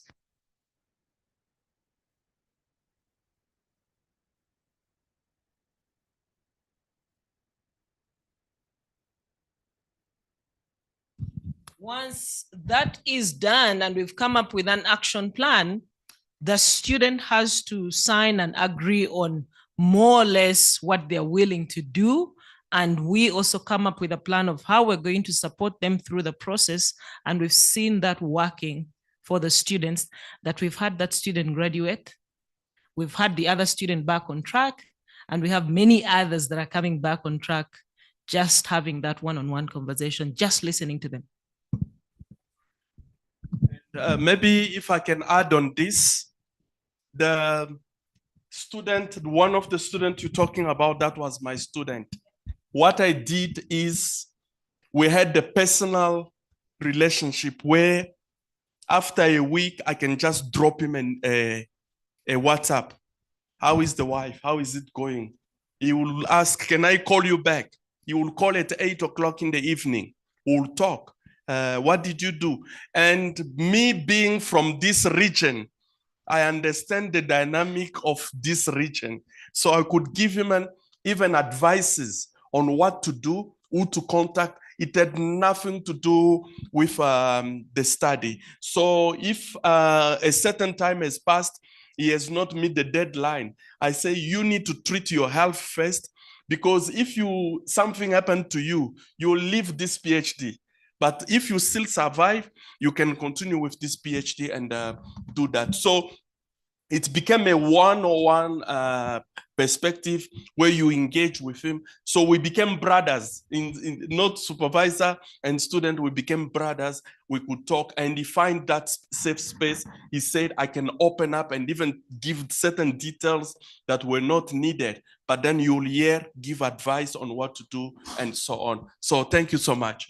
Okay, thank you very much. Why I requested that we listen to these cases is because of that personal touch. If in the absence of that, we had actually started taking very drastic measures. All the 3 students were on scholarship. And we get, as you know, we get regular progress reports. And when we reviewed them, one student, we discontinued support. The other student, on recommendation from University of Pretoria, we wrote to with intent to discontinue. Fortunately, we now, after the personal engagement, we were able to discover they were actually struggling students and reinstate our support. More importantly, we worked as a team, PASGA and the respective universities, and we agreed that last year's JAAS, they would come in person and just, we see them, they engage with the other students. And that was greatly appreciated by the students.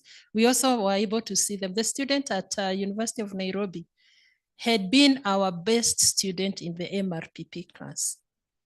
And just to see how he looked like was, and he actually avoided me. So I felt that we are supervisors. Sometimes we get so much engrossed in the academic aspects of things, but shifting the role to become a pastoral care actually does the magic, because by the time everyone is becoming they are good enough, but life does happen, as we were told yesterday. Thank you.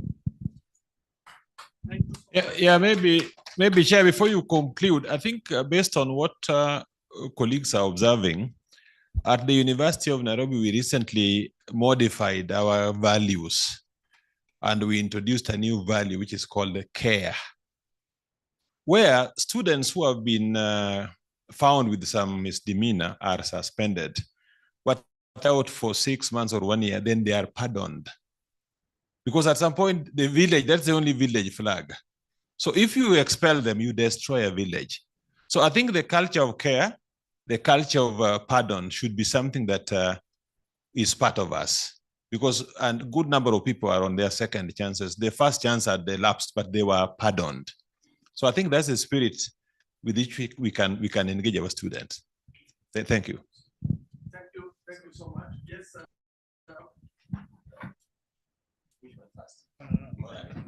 Yeah, so yeah, I thank Doc and Doc for their comments and for helping the students to weather the crisis. But at Ibadan, we also have such things, but we don't allow them to happen before we talk to our students. Our students are our friends. We see them as our colleagues. I mean, we try to bridge the gap between ourselves and their such that you can call on any student and say, okay, what's happening? And then I'm the coordinator now, about to exit that position. And the HOD who was there and the one who is coming in, we call students and ask them, how are you doing? And we see to their well-being, to their welfare. We do not necessarily place, burdens that we think are too, and we call them to ask about their families, how they are doing. And I'm sure they will have good things to say about us, because we don't want them to get depressed before we address their issues. Thank you.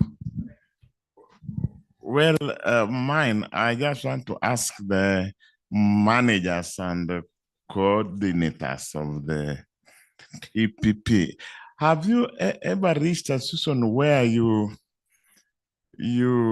gauge as students and then you reach the conclusion that you have to advise him or her that actually you are not going to achieve anything, and advise them to pursue something else apart from PhD? Like Dr. Tell, the student you are saying you had concluded this is dead on arrival. How did you handle it? Did you now advise him that you are dead on arrival, you are not going to come? So that's what happened. Dr. Taylor is out. He would have answered that question, but he's out. Proceed. Yes, and we continue of March because we have gone over our time. If we could maybe continue with that engagement as we go to take a cup of tea. And please, can we use only 5 minutes? We can even save ourselves and come back here to continue our next session so that we don't finish late. I don't know if that works. Please get your coffee or tea or a cake, and then we come back, we can proceed with our next meeting. But that one, can you answer yes or no?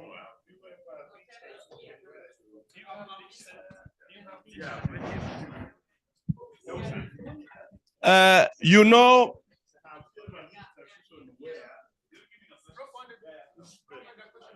yes, the student who comes, and then you know that this is a dead hand when they are registering, but they are telling you the motive for the PhD. You know that this one will not reach our final destination. How do you tell them from the go that this is not for you? It's a tricky situation.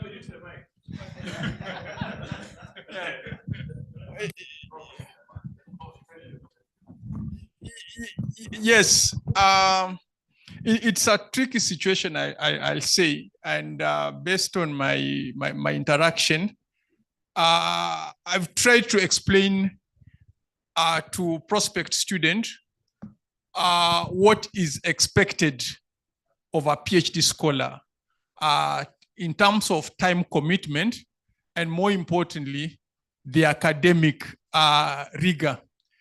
Then from the onset, now when we start the process, you start telling students, okay, you've brought this document. Can you just give me a page, a summary of your ideas? Now, if you see that is not happening, then you start changing, having a different attitude to us. And you can talk to your immediate supervisor in terms of capacity of these students not proceeding. Yeah. Thank you so much.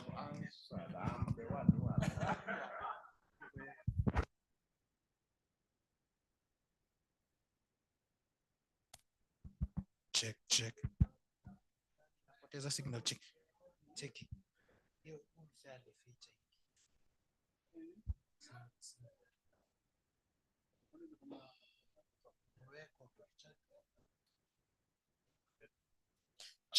1, 2.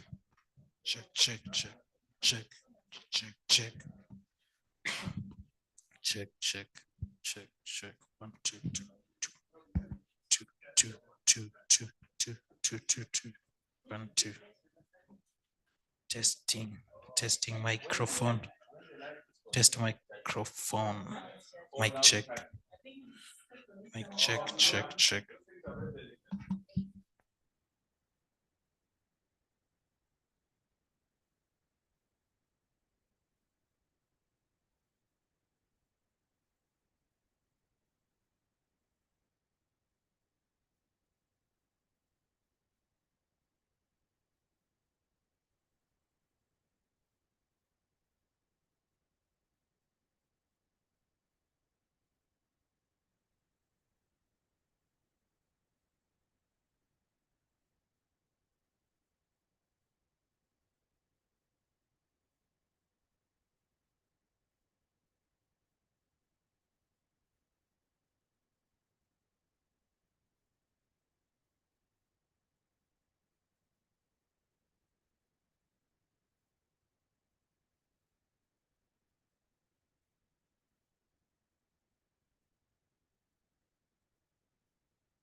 All right, I think we can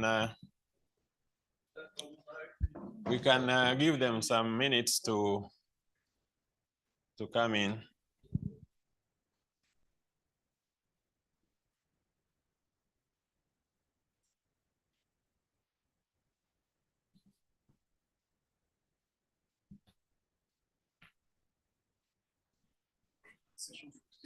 Yeah? Is it the last session? Yeah, the last. Oh, thank you very much. Okay. Thank you. Yeah, this is the last one. And I want to make it very short.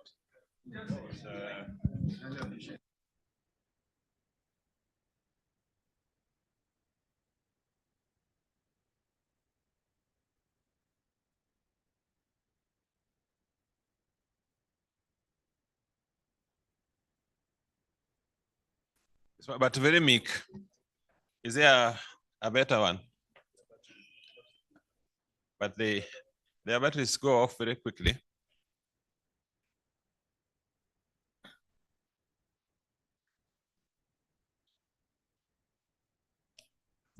Huh? Yeah, bring that one.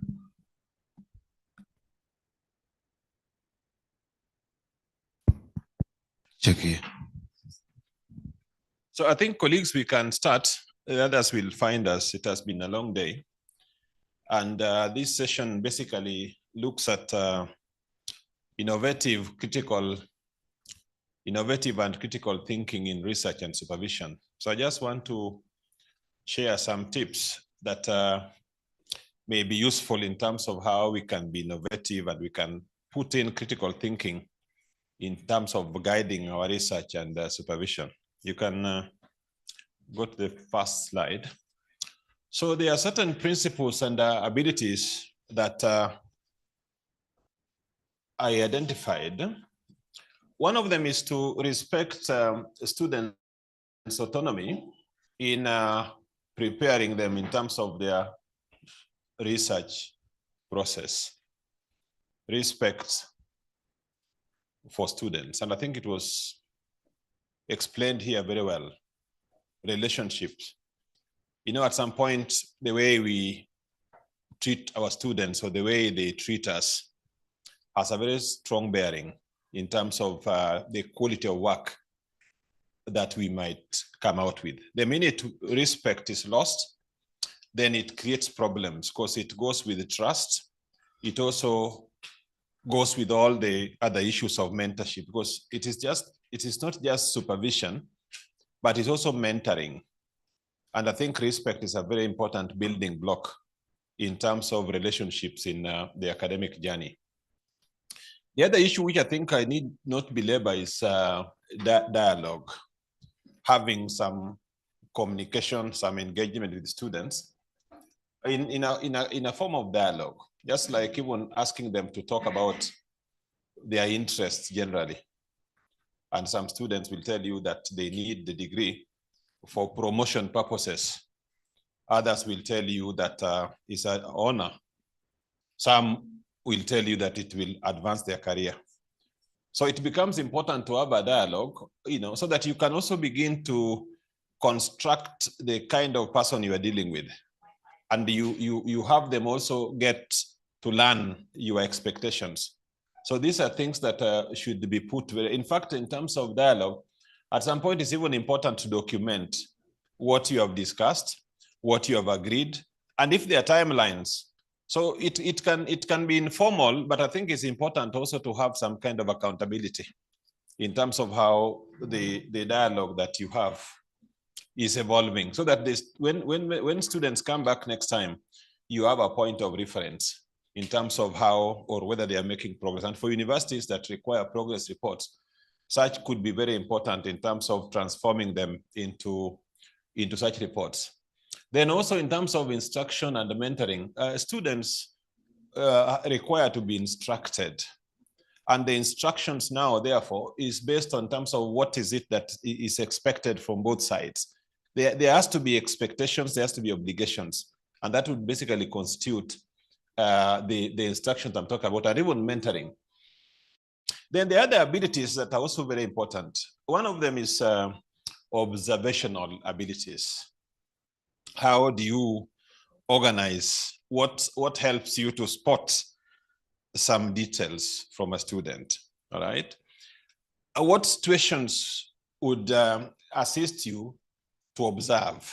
Because there are a lot of things we can. There's a student who came to the University of Nairobi, and his research was to find out how pedestrians cross the highway.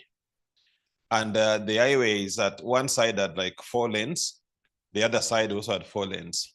So he just stood and observed. There are some pedestrians that were very conscious. They would even check the wrong side where there's no vehicle that is expected, but just for their own assurance. Then they will also look at this side. Then, even if it is clear, they will run. There are some that will look, and when vehicles are still very far, they don't cross. But when the vehicles are getting close, it's when they run. Some will not even care. They'll just bump into the road. And I tell you, he made a very good observation. So there are things that it's important that we need to observe. And we ignore them at some point, yet the signs are very clear. So observational abilities can help us to make decisions. And even in terms of what Dr. Bosi was mentioning, that a student insists on some particular theory or methodology, you can see how they engage you, and then you realize what kind of student you are dealing with. And that will really help you in terms of making decisions as you look at the student in terms of your engagement. Then the other issue is emotional abilities. At some point, students can really annoy you because some are very discourteous. But now, how do you therefore manage these emotions? How do you manage anger? How do you manage this authoritarianism of a student who may be facing some challenges? I think you listen to the idea that there are students who already have some kind of burden from elsewhere. And they basically ventilate these things as a supervisor. So what is it that we can do to be able to have emotional abilities to look at these students and also to look at how their setup is? And I think a lot of this is very useful in terms of how you can hold the students' hand and also to address their emotional challenges. You know, I think the other day, I had a student who rang me, and he told me that he has been trying to read, and each time he puts the book on the table, he falls asleep. So he was wondering whether there's something wrong. Yeah. So I told him to have enough sleep, and then we see how it goes. He has not rang me. But I felt that he was just seeking attention to let me know that he's still around. Sleep was not the issue. He was testing waters, all right? So I also knew that this is not sleeping. This one is trying to find out my temperament. Am I offended, you know?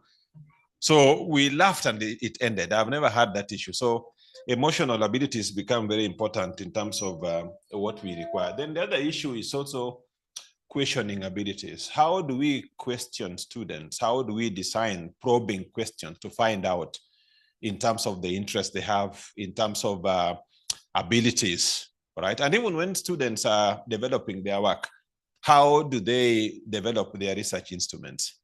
There are students who develop their work and the questions they design will not deliver what they are studying.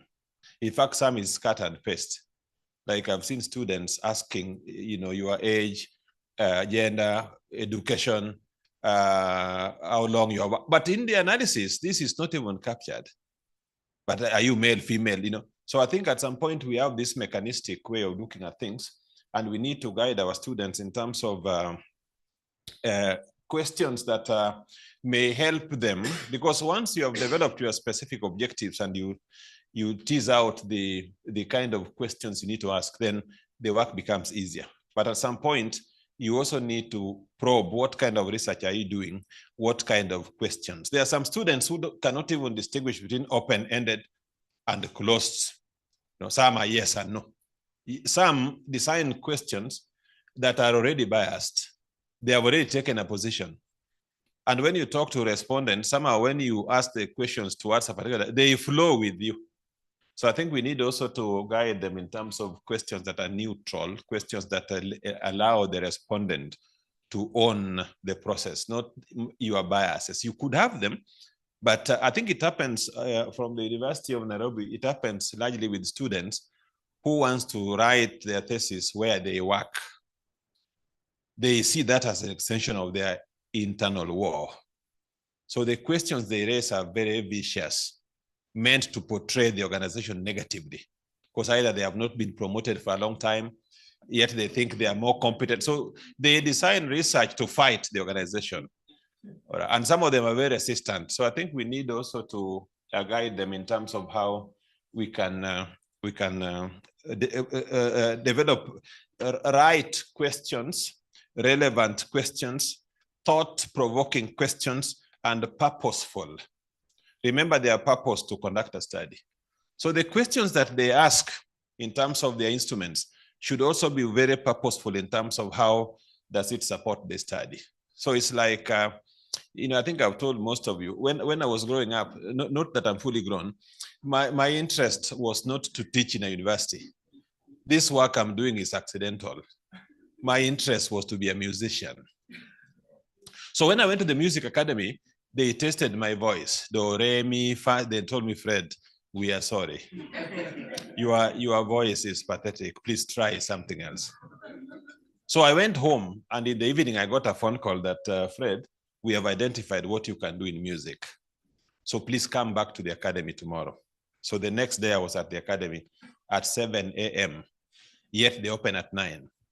So you can see the anxiety. So when they opened, they told me that our decision that you can't sing still stands. I was mad, man. I was mad, man. Then why were you calling me? Then they told, no. You can be a dancer. You can be a dancer. Right. So I went through professional training of dancing. And if you were to meet somewhere with you, you will be surprised. I'm very capable on the floor. When music is playing, if it is slow, the body responds similarly. If it is faster, you do the same.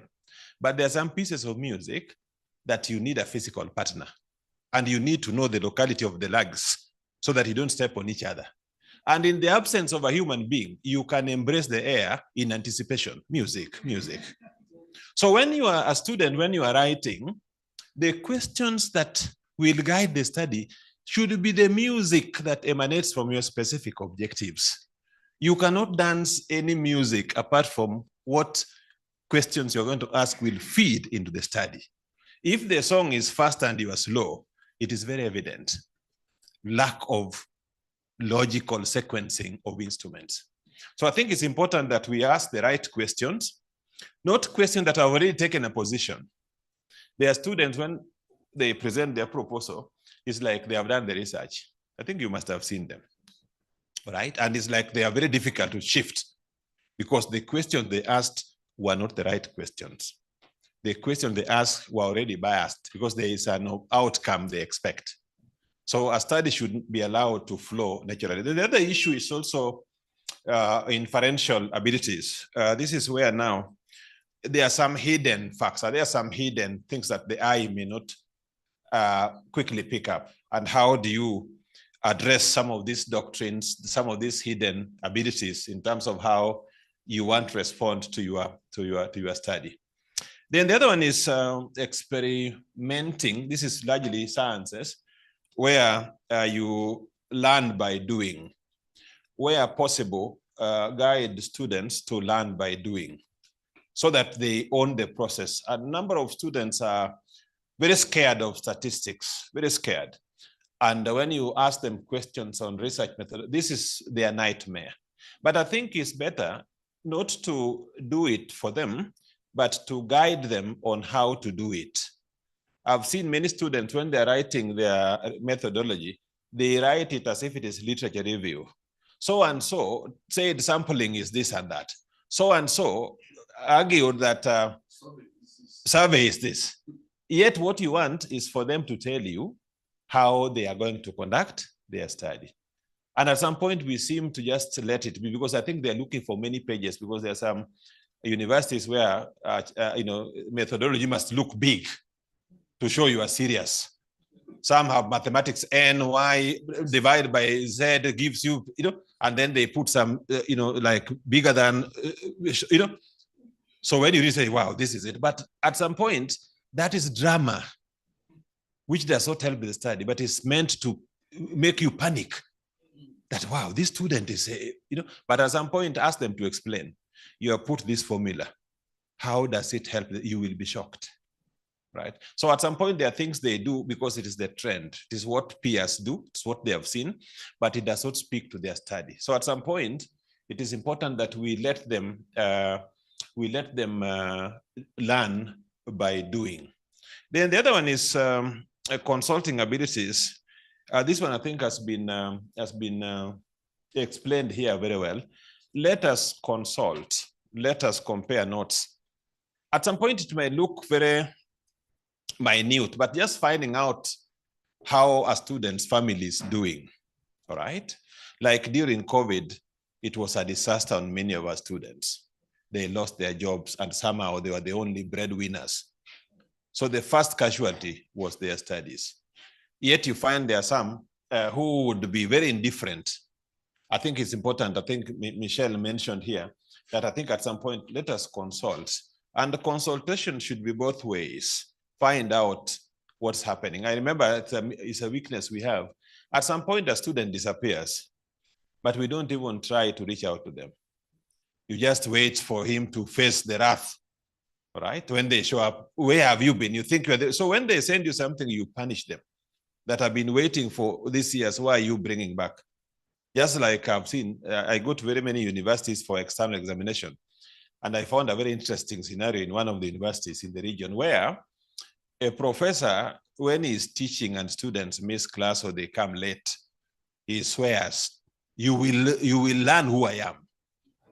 So I didn't understand what this learning means. Then I discovered is the way he's going to set his exam. I will meet you in the exam day. So he sets exams not to test the ability of students, but it's a punishment. So when he marks a good number comes for supplementary. You will know me. No, it's not about knowing you. Already they know you.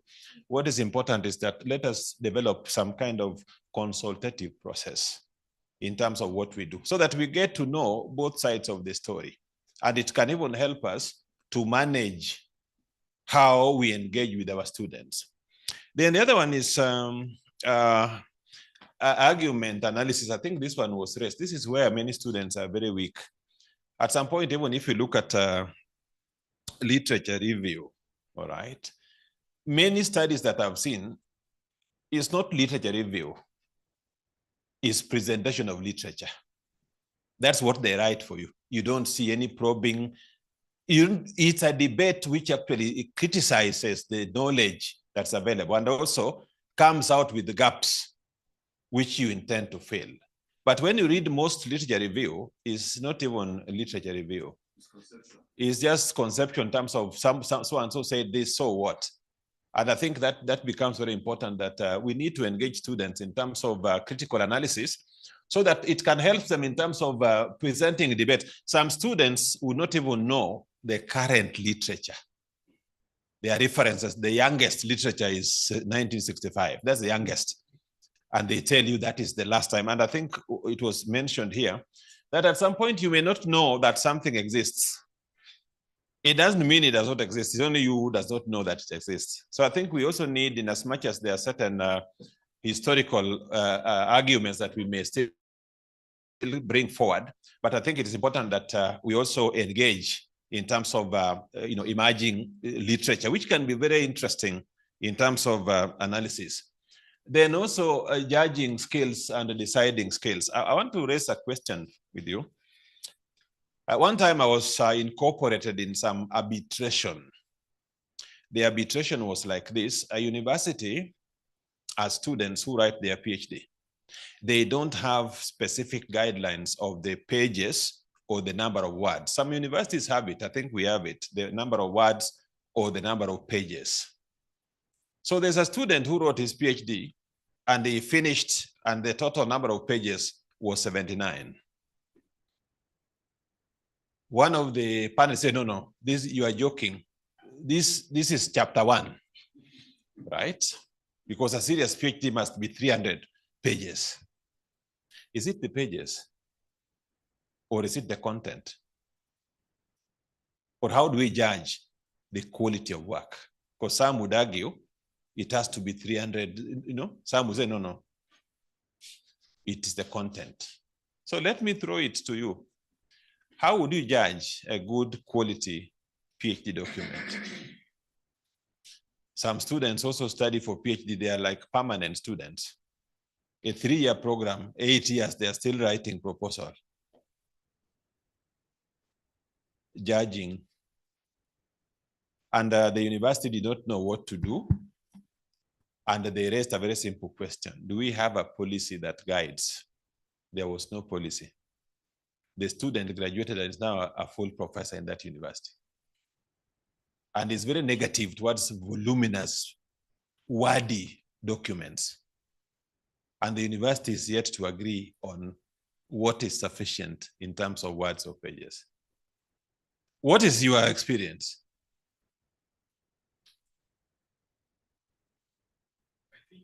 Yes, please. I think both are important. The size of the thesis and also the content.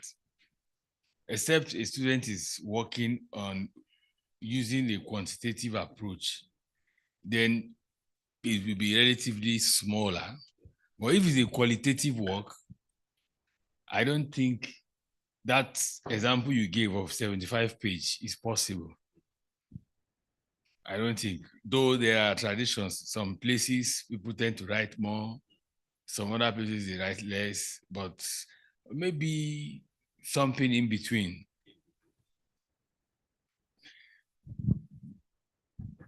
Right. Yes. Yeah, both, as mentioned, they are essential. The content in terms of the quality and the number of pages. But if I'm to rate, I will rate quality before quantity, in the sense that the quality is good. You can encourage the student to write more. Then it can be enlarged. And at times you observe that even when the quantity is there and the quality is present, you wouldn't know when you are exhausted reading the pages because the idea is there, the knowledge is there. So that is my own submission. All right. Yeah, I agree that both, like my Oga here will say, it's about the quality of your work, really. But if you are a good student, I'm sure you should be able to review nothing less than, for a PhD thesis, 60, 65, 70 pages of relevant works to your own field.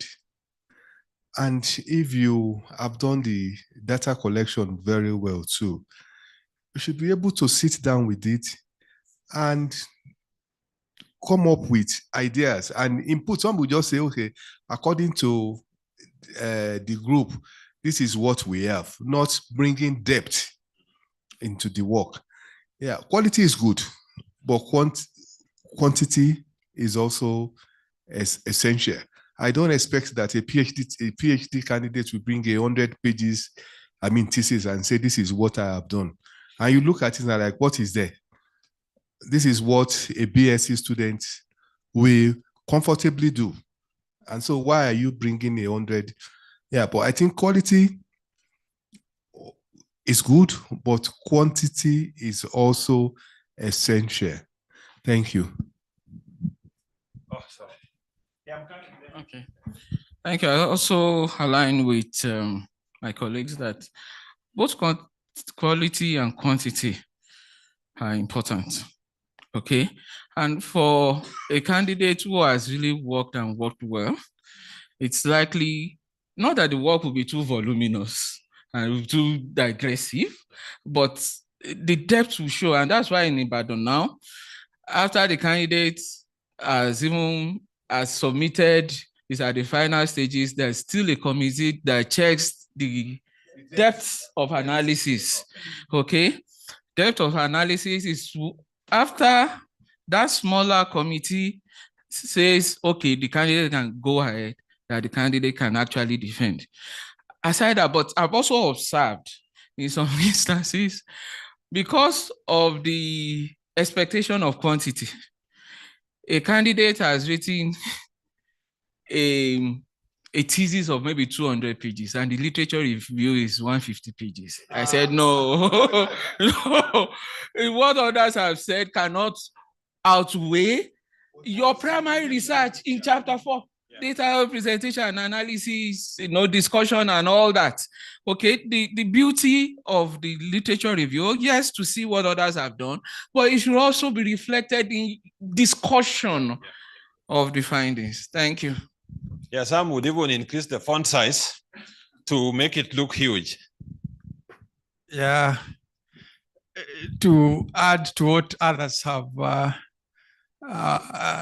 observed is, yes, I'll go with quality and of course content, ascertaining that the document contains all the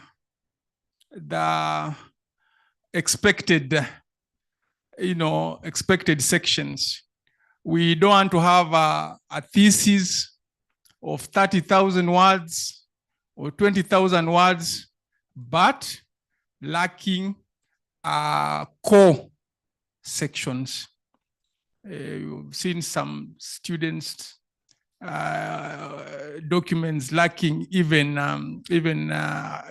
some critical sections like scope of study, definition of key concepts, and so on. So, Prof, I'll go by that. Yeah, content and quality. Content and quality, yes, madam. Yes, I align with what others have said, but I really think that when you engage the data from the field, you need thorough discussion, which is very important. By the time you look at that data very well and you begin to discuss it, bringing in your theory and your literature, those pages will be filled up. There was a thesis I was an external examiner for a thesis in OAU. The lady had almost 400 pages. She had 279 pages of discussion. When I started reading, I thought, she wants to kill me. How will I read this and go for this exam? But when I started reading, I couldn't put it down because she wasn't repeating anything. She was bringing in new ideas. You could, from that thesis, you will get not less than 20 papers. And it was from a research we did, a TED Fund project that we did that she got the idea from. And it was quite engaging. Then when I finished the examining her, I told her I would not release this thesis because it is so interesting to read, because I plan to give it to one of my students to read and see how she engaged the data she had. So it's possible. So it's not really about quality alone, but also about quantity. By the time you are able to engage, that what you are calling quantity might actually be quality. So this discussion reminds me of the debate we have had in this country on gender equity, where the emphasis is in terms of numbers of women. We have some constituencies. We are a democratic country, but we have some constituencies where a man cannot contest. They are only for women. And the question is this: is gender equity about the number of women, or is it about the quality of decisions? Nobody is keen to answer that question. It's that no, they have traditional roles, they are marginalized, they are discriminated, affirmative action. But I think at our level, we should be able to balance between quality and quantity. Because I personally, I don't have a marking scheme that this is it. But I think maybe institutional mechanisms, and even if you read work, there's some work that said this is it.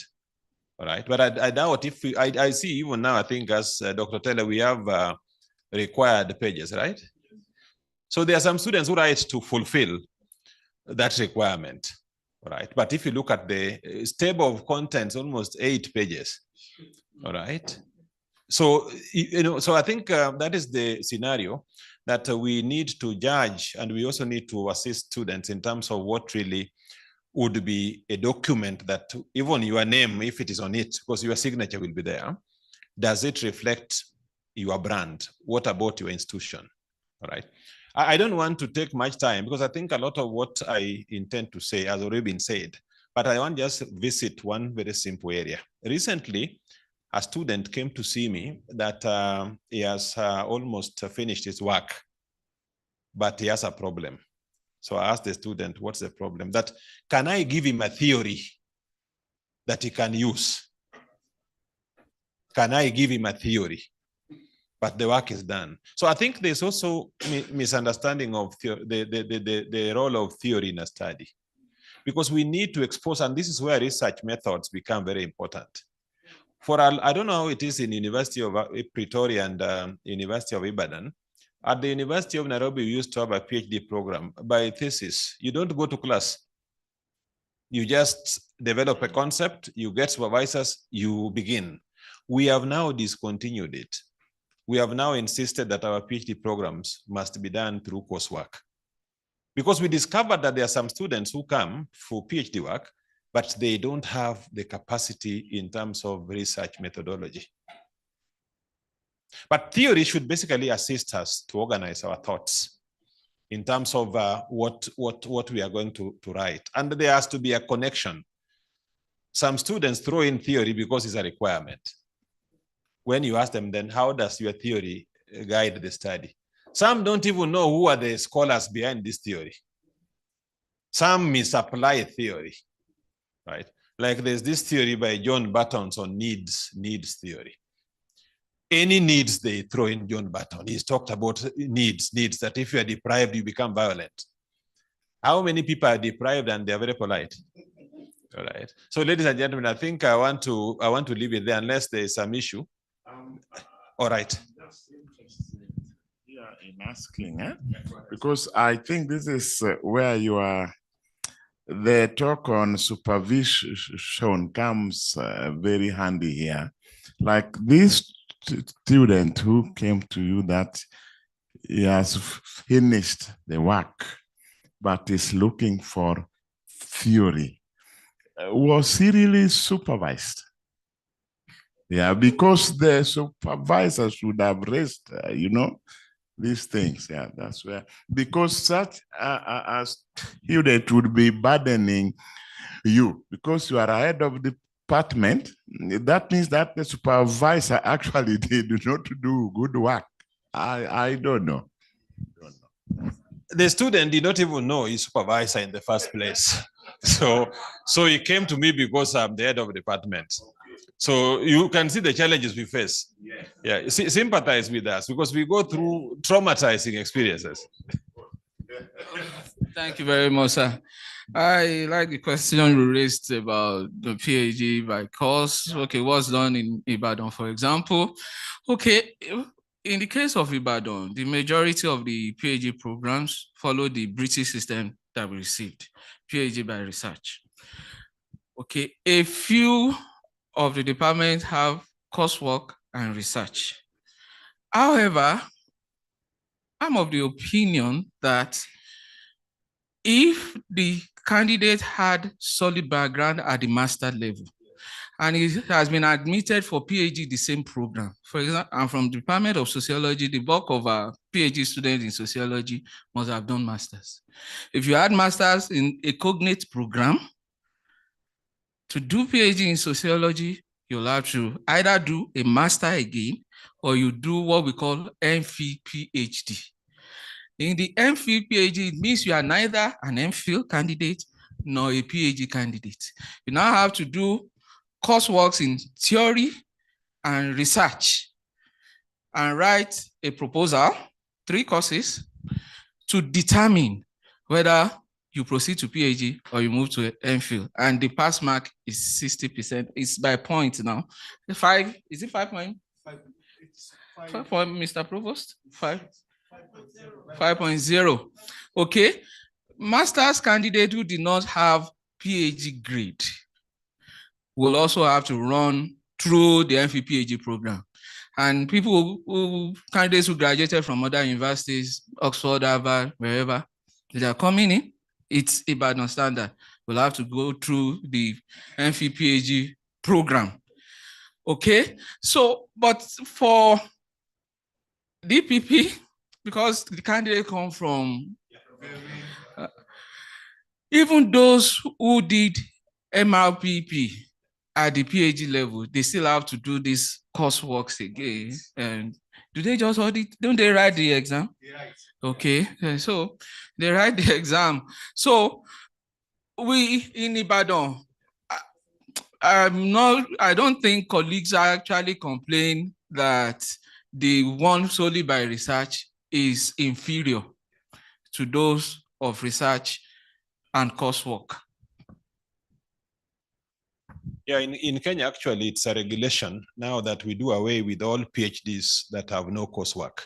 And it's something that is approved by the Commission for University Education. But we used to have a very popular program where students would just conduct research and stuff like that. So we are complying. Now, my last issue to you, we have situations where you have master's programs that are similar, look similar to what you offer in PhD.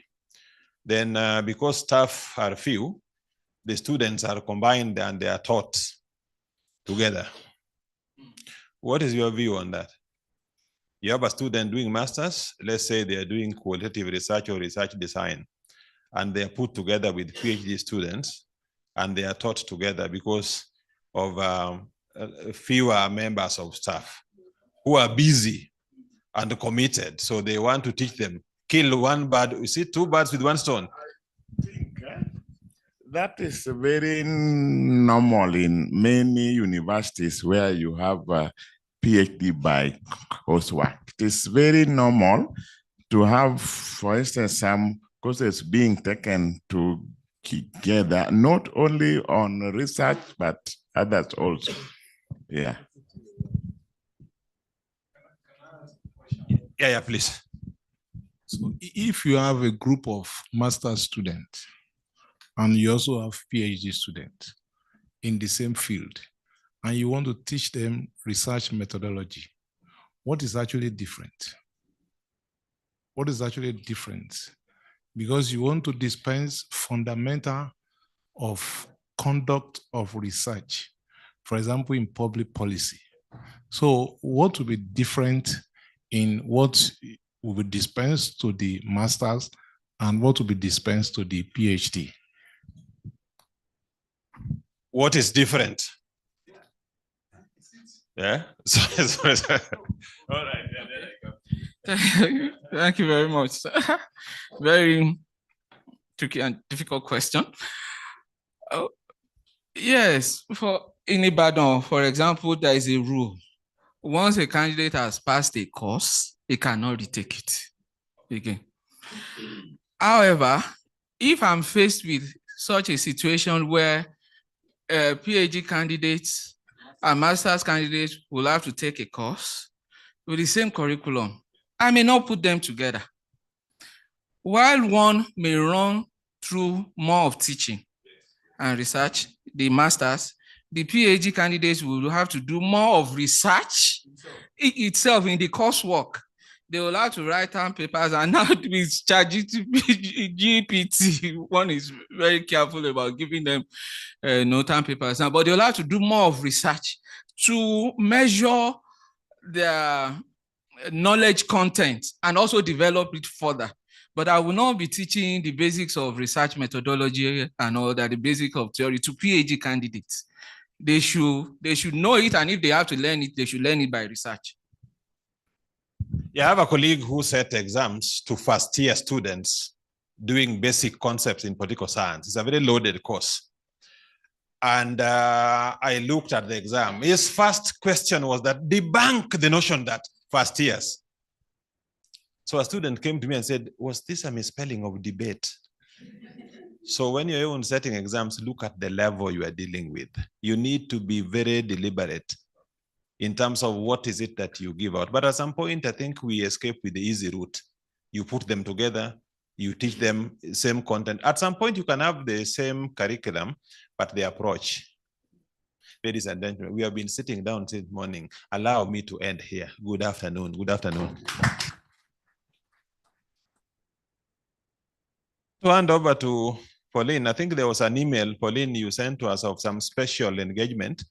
So this is your time to debunk that special.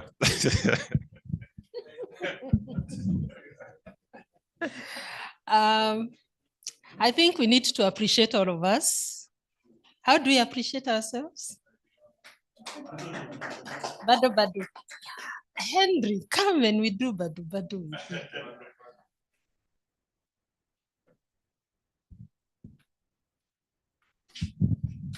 Okay, you remember yesterday, if I do this, bado bado.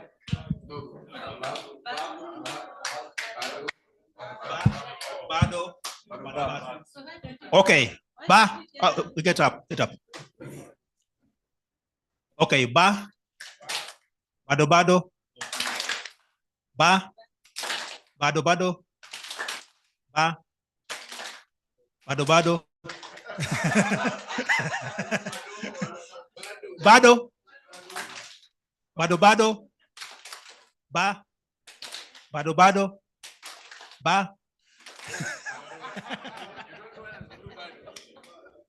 That was excellent. Thank you. Do what I say.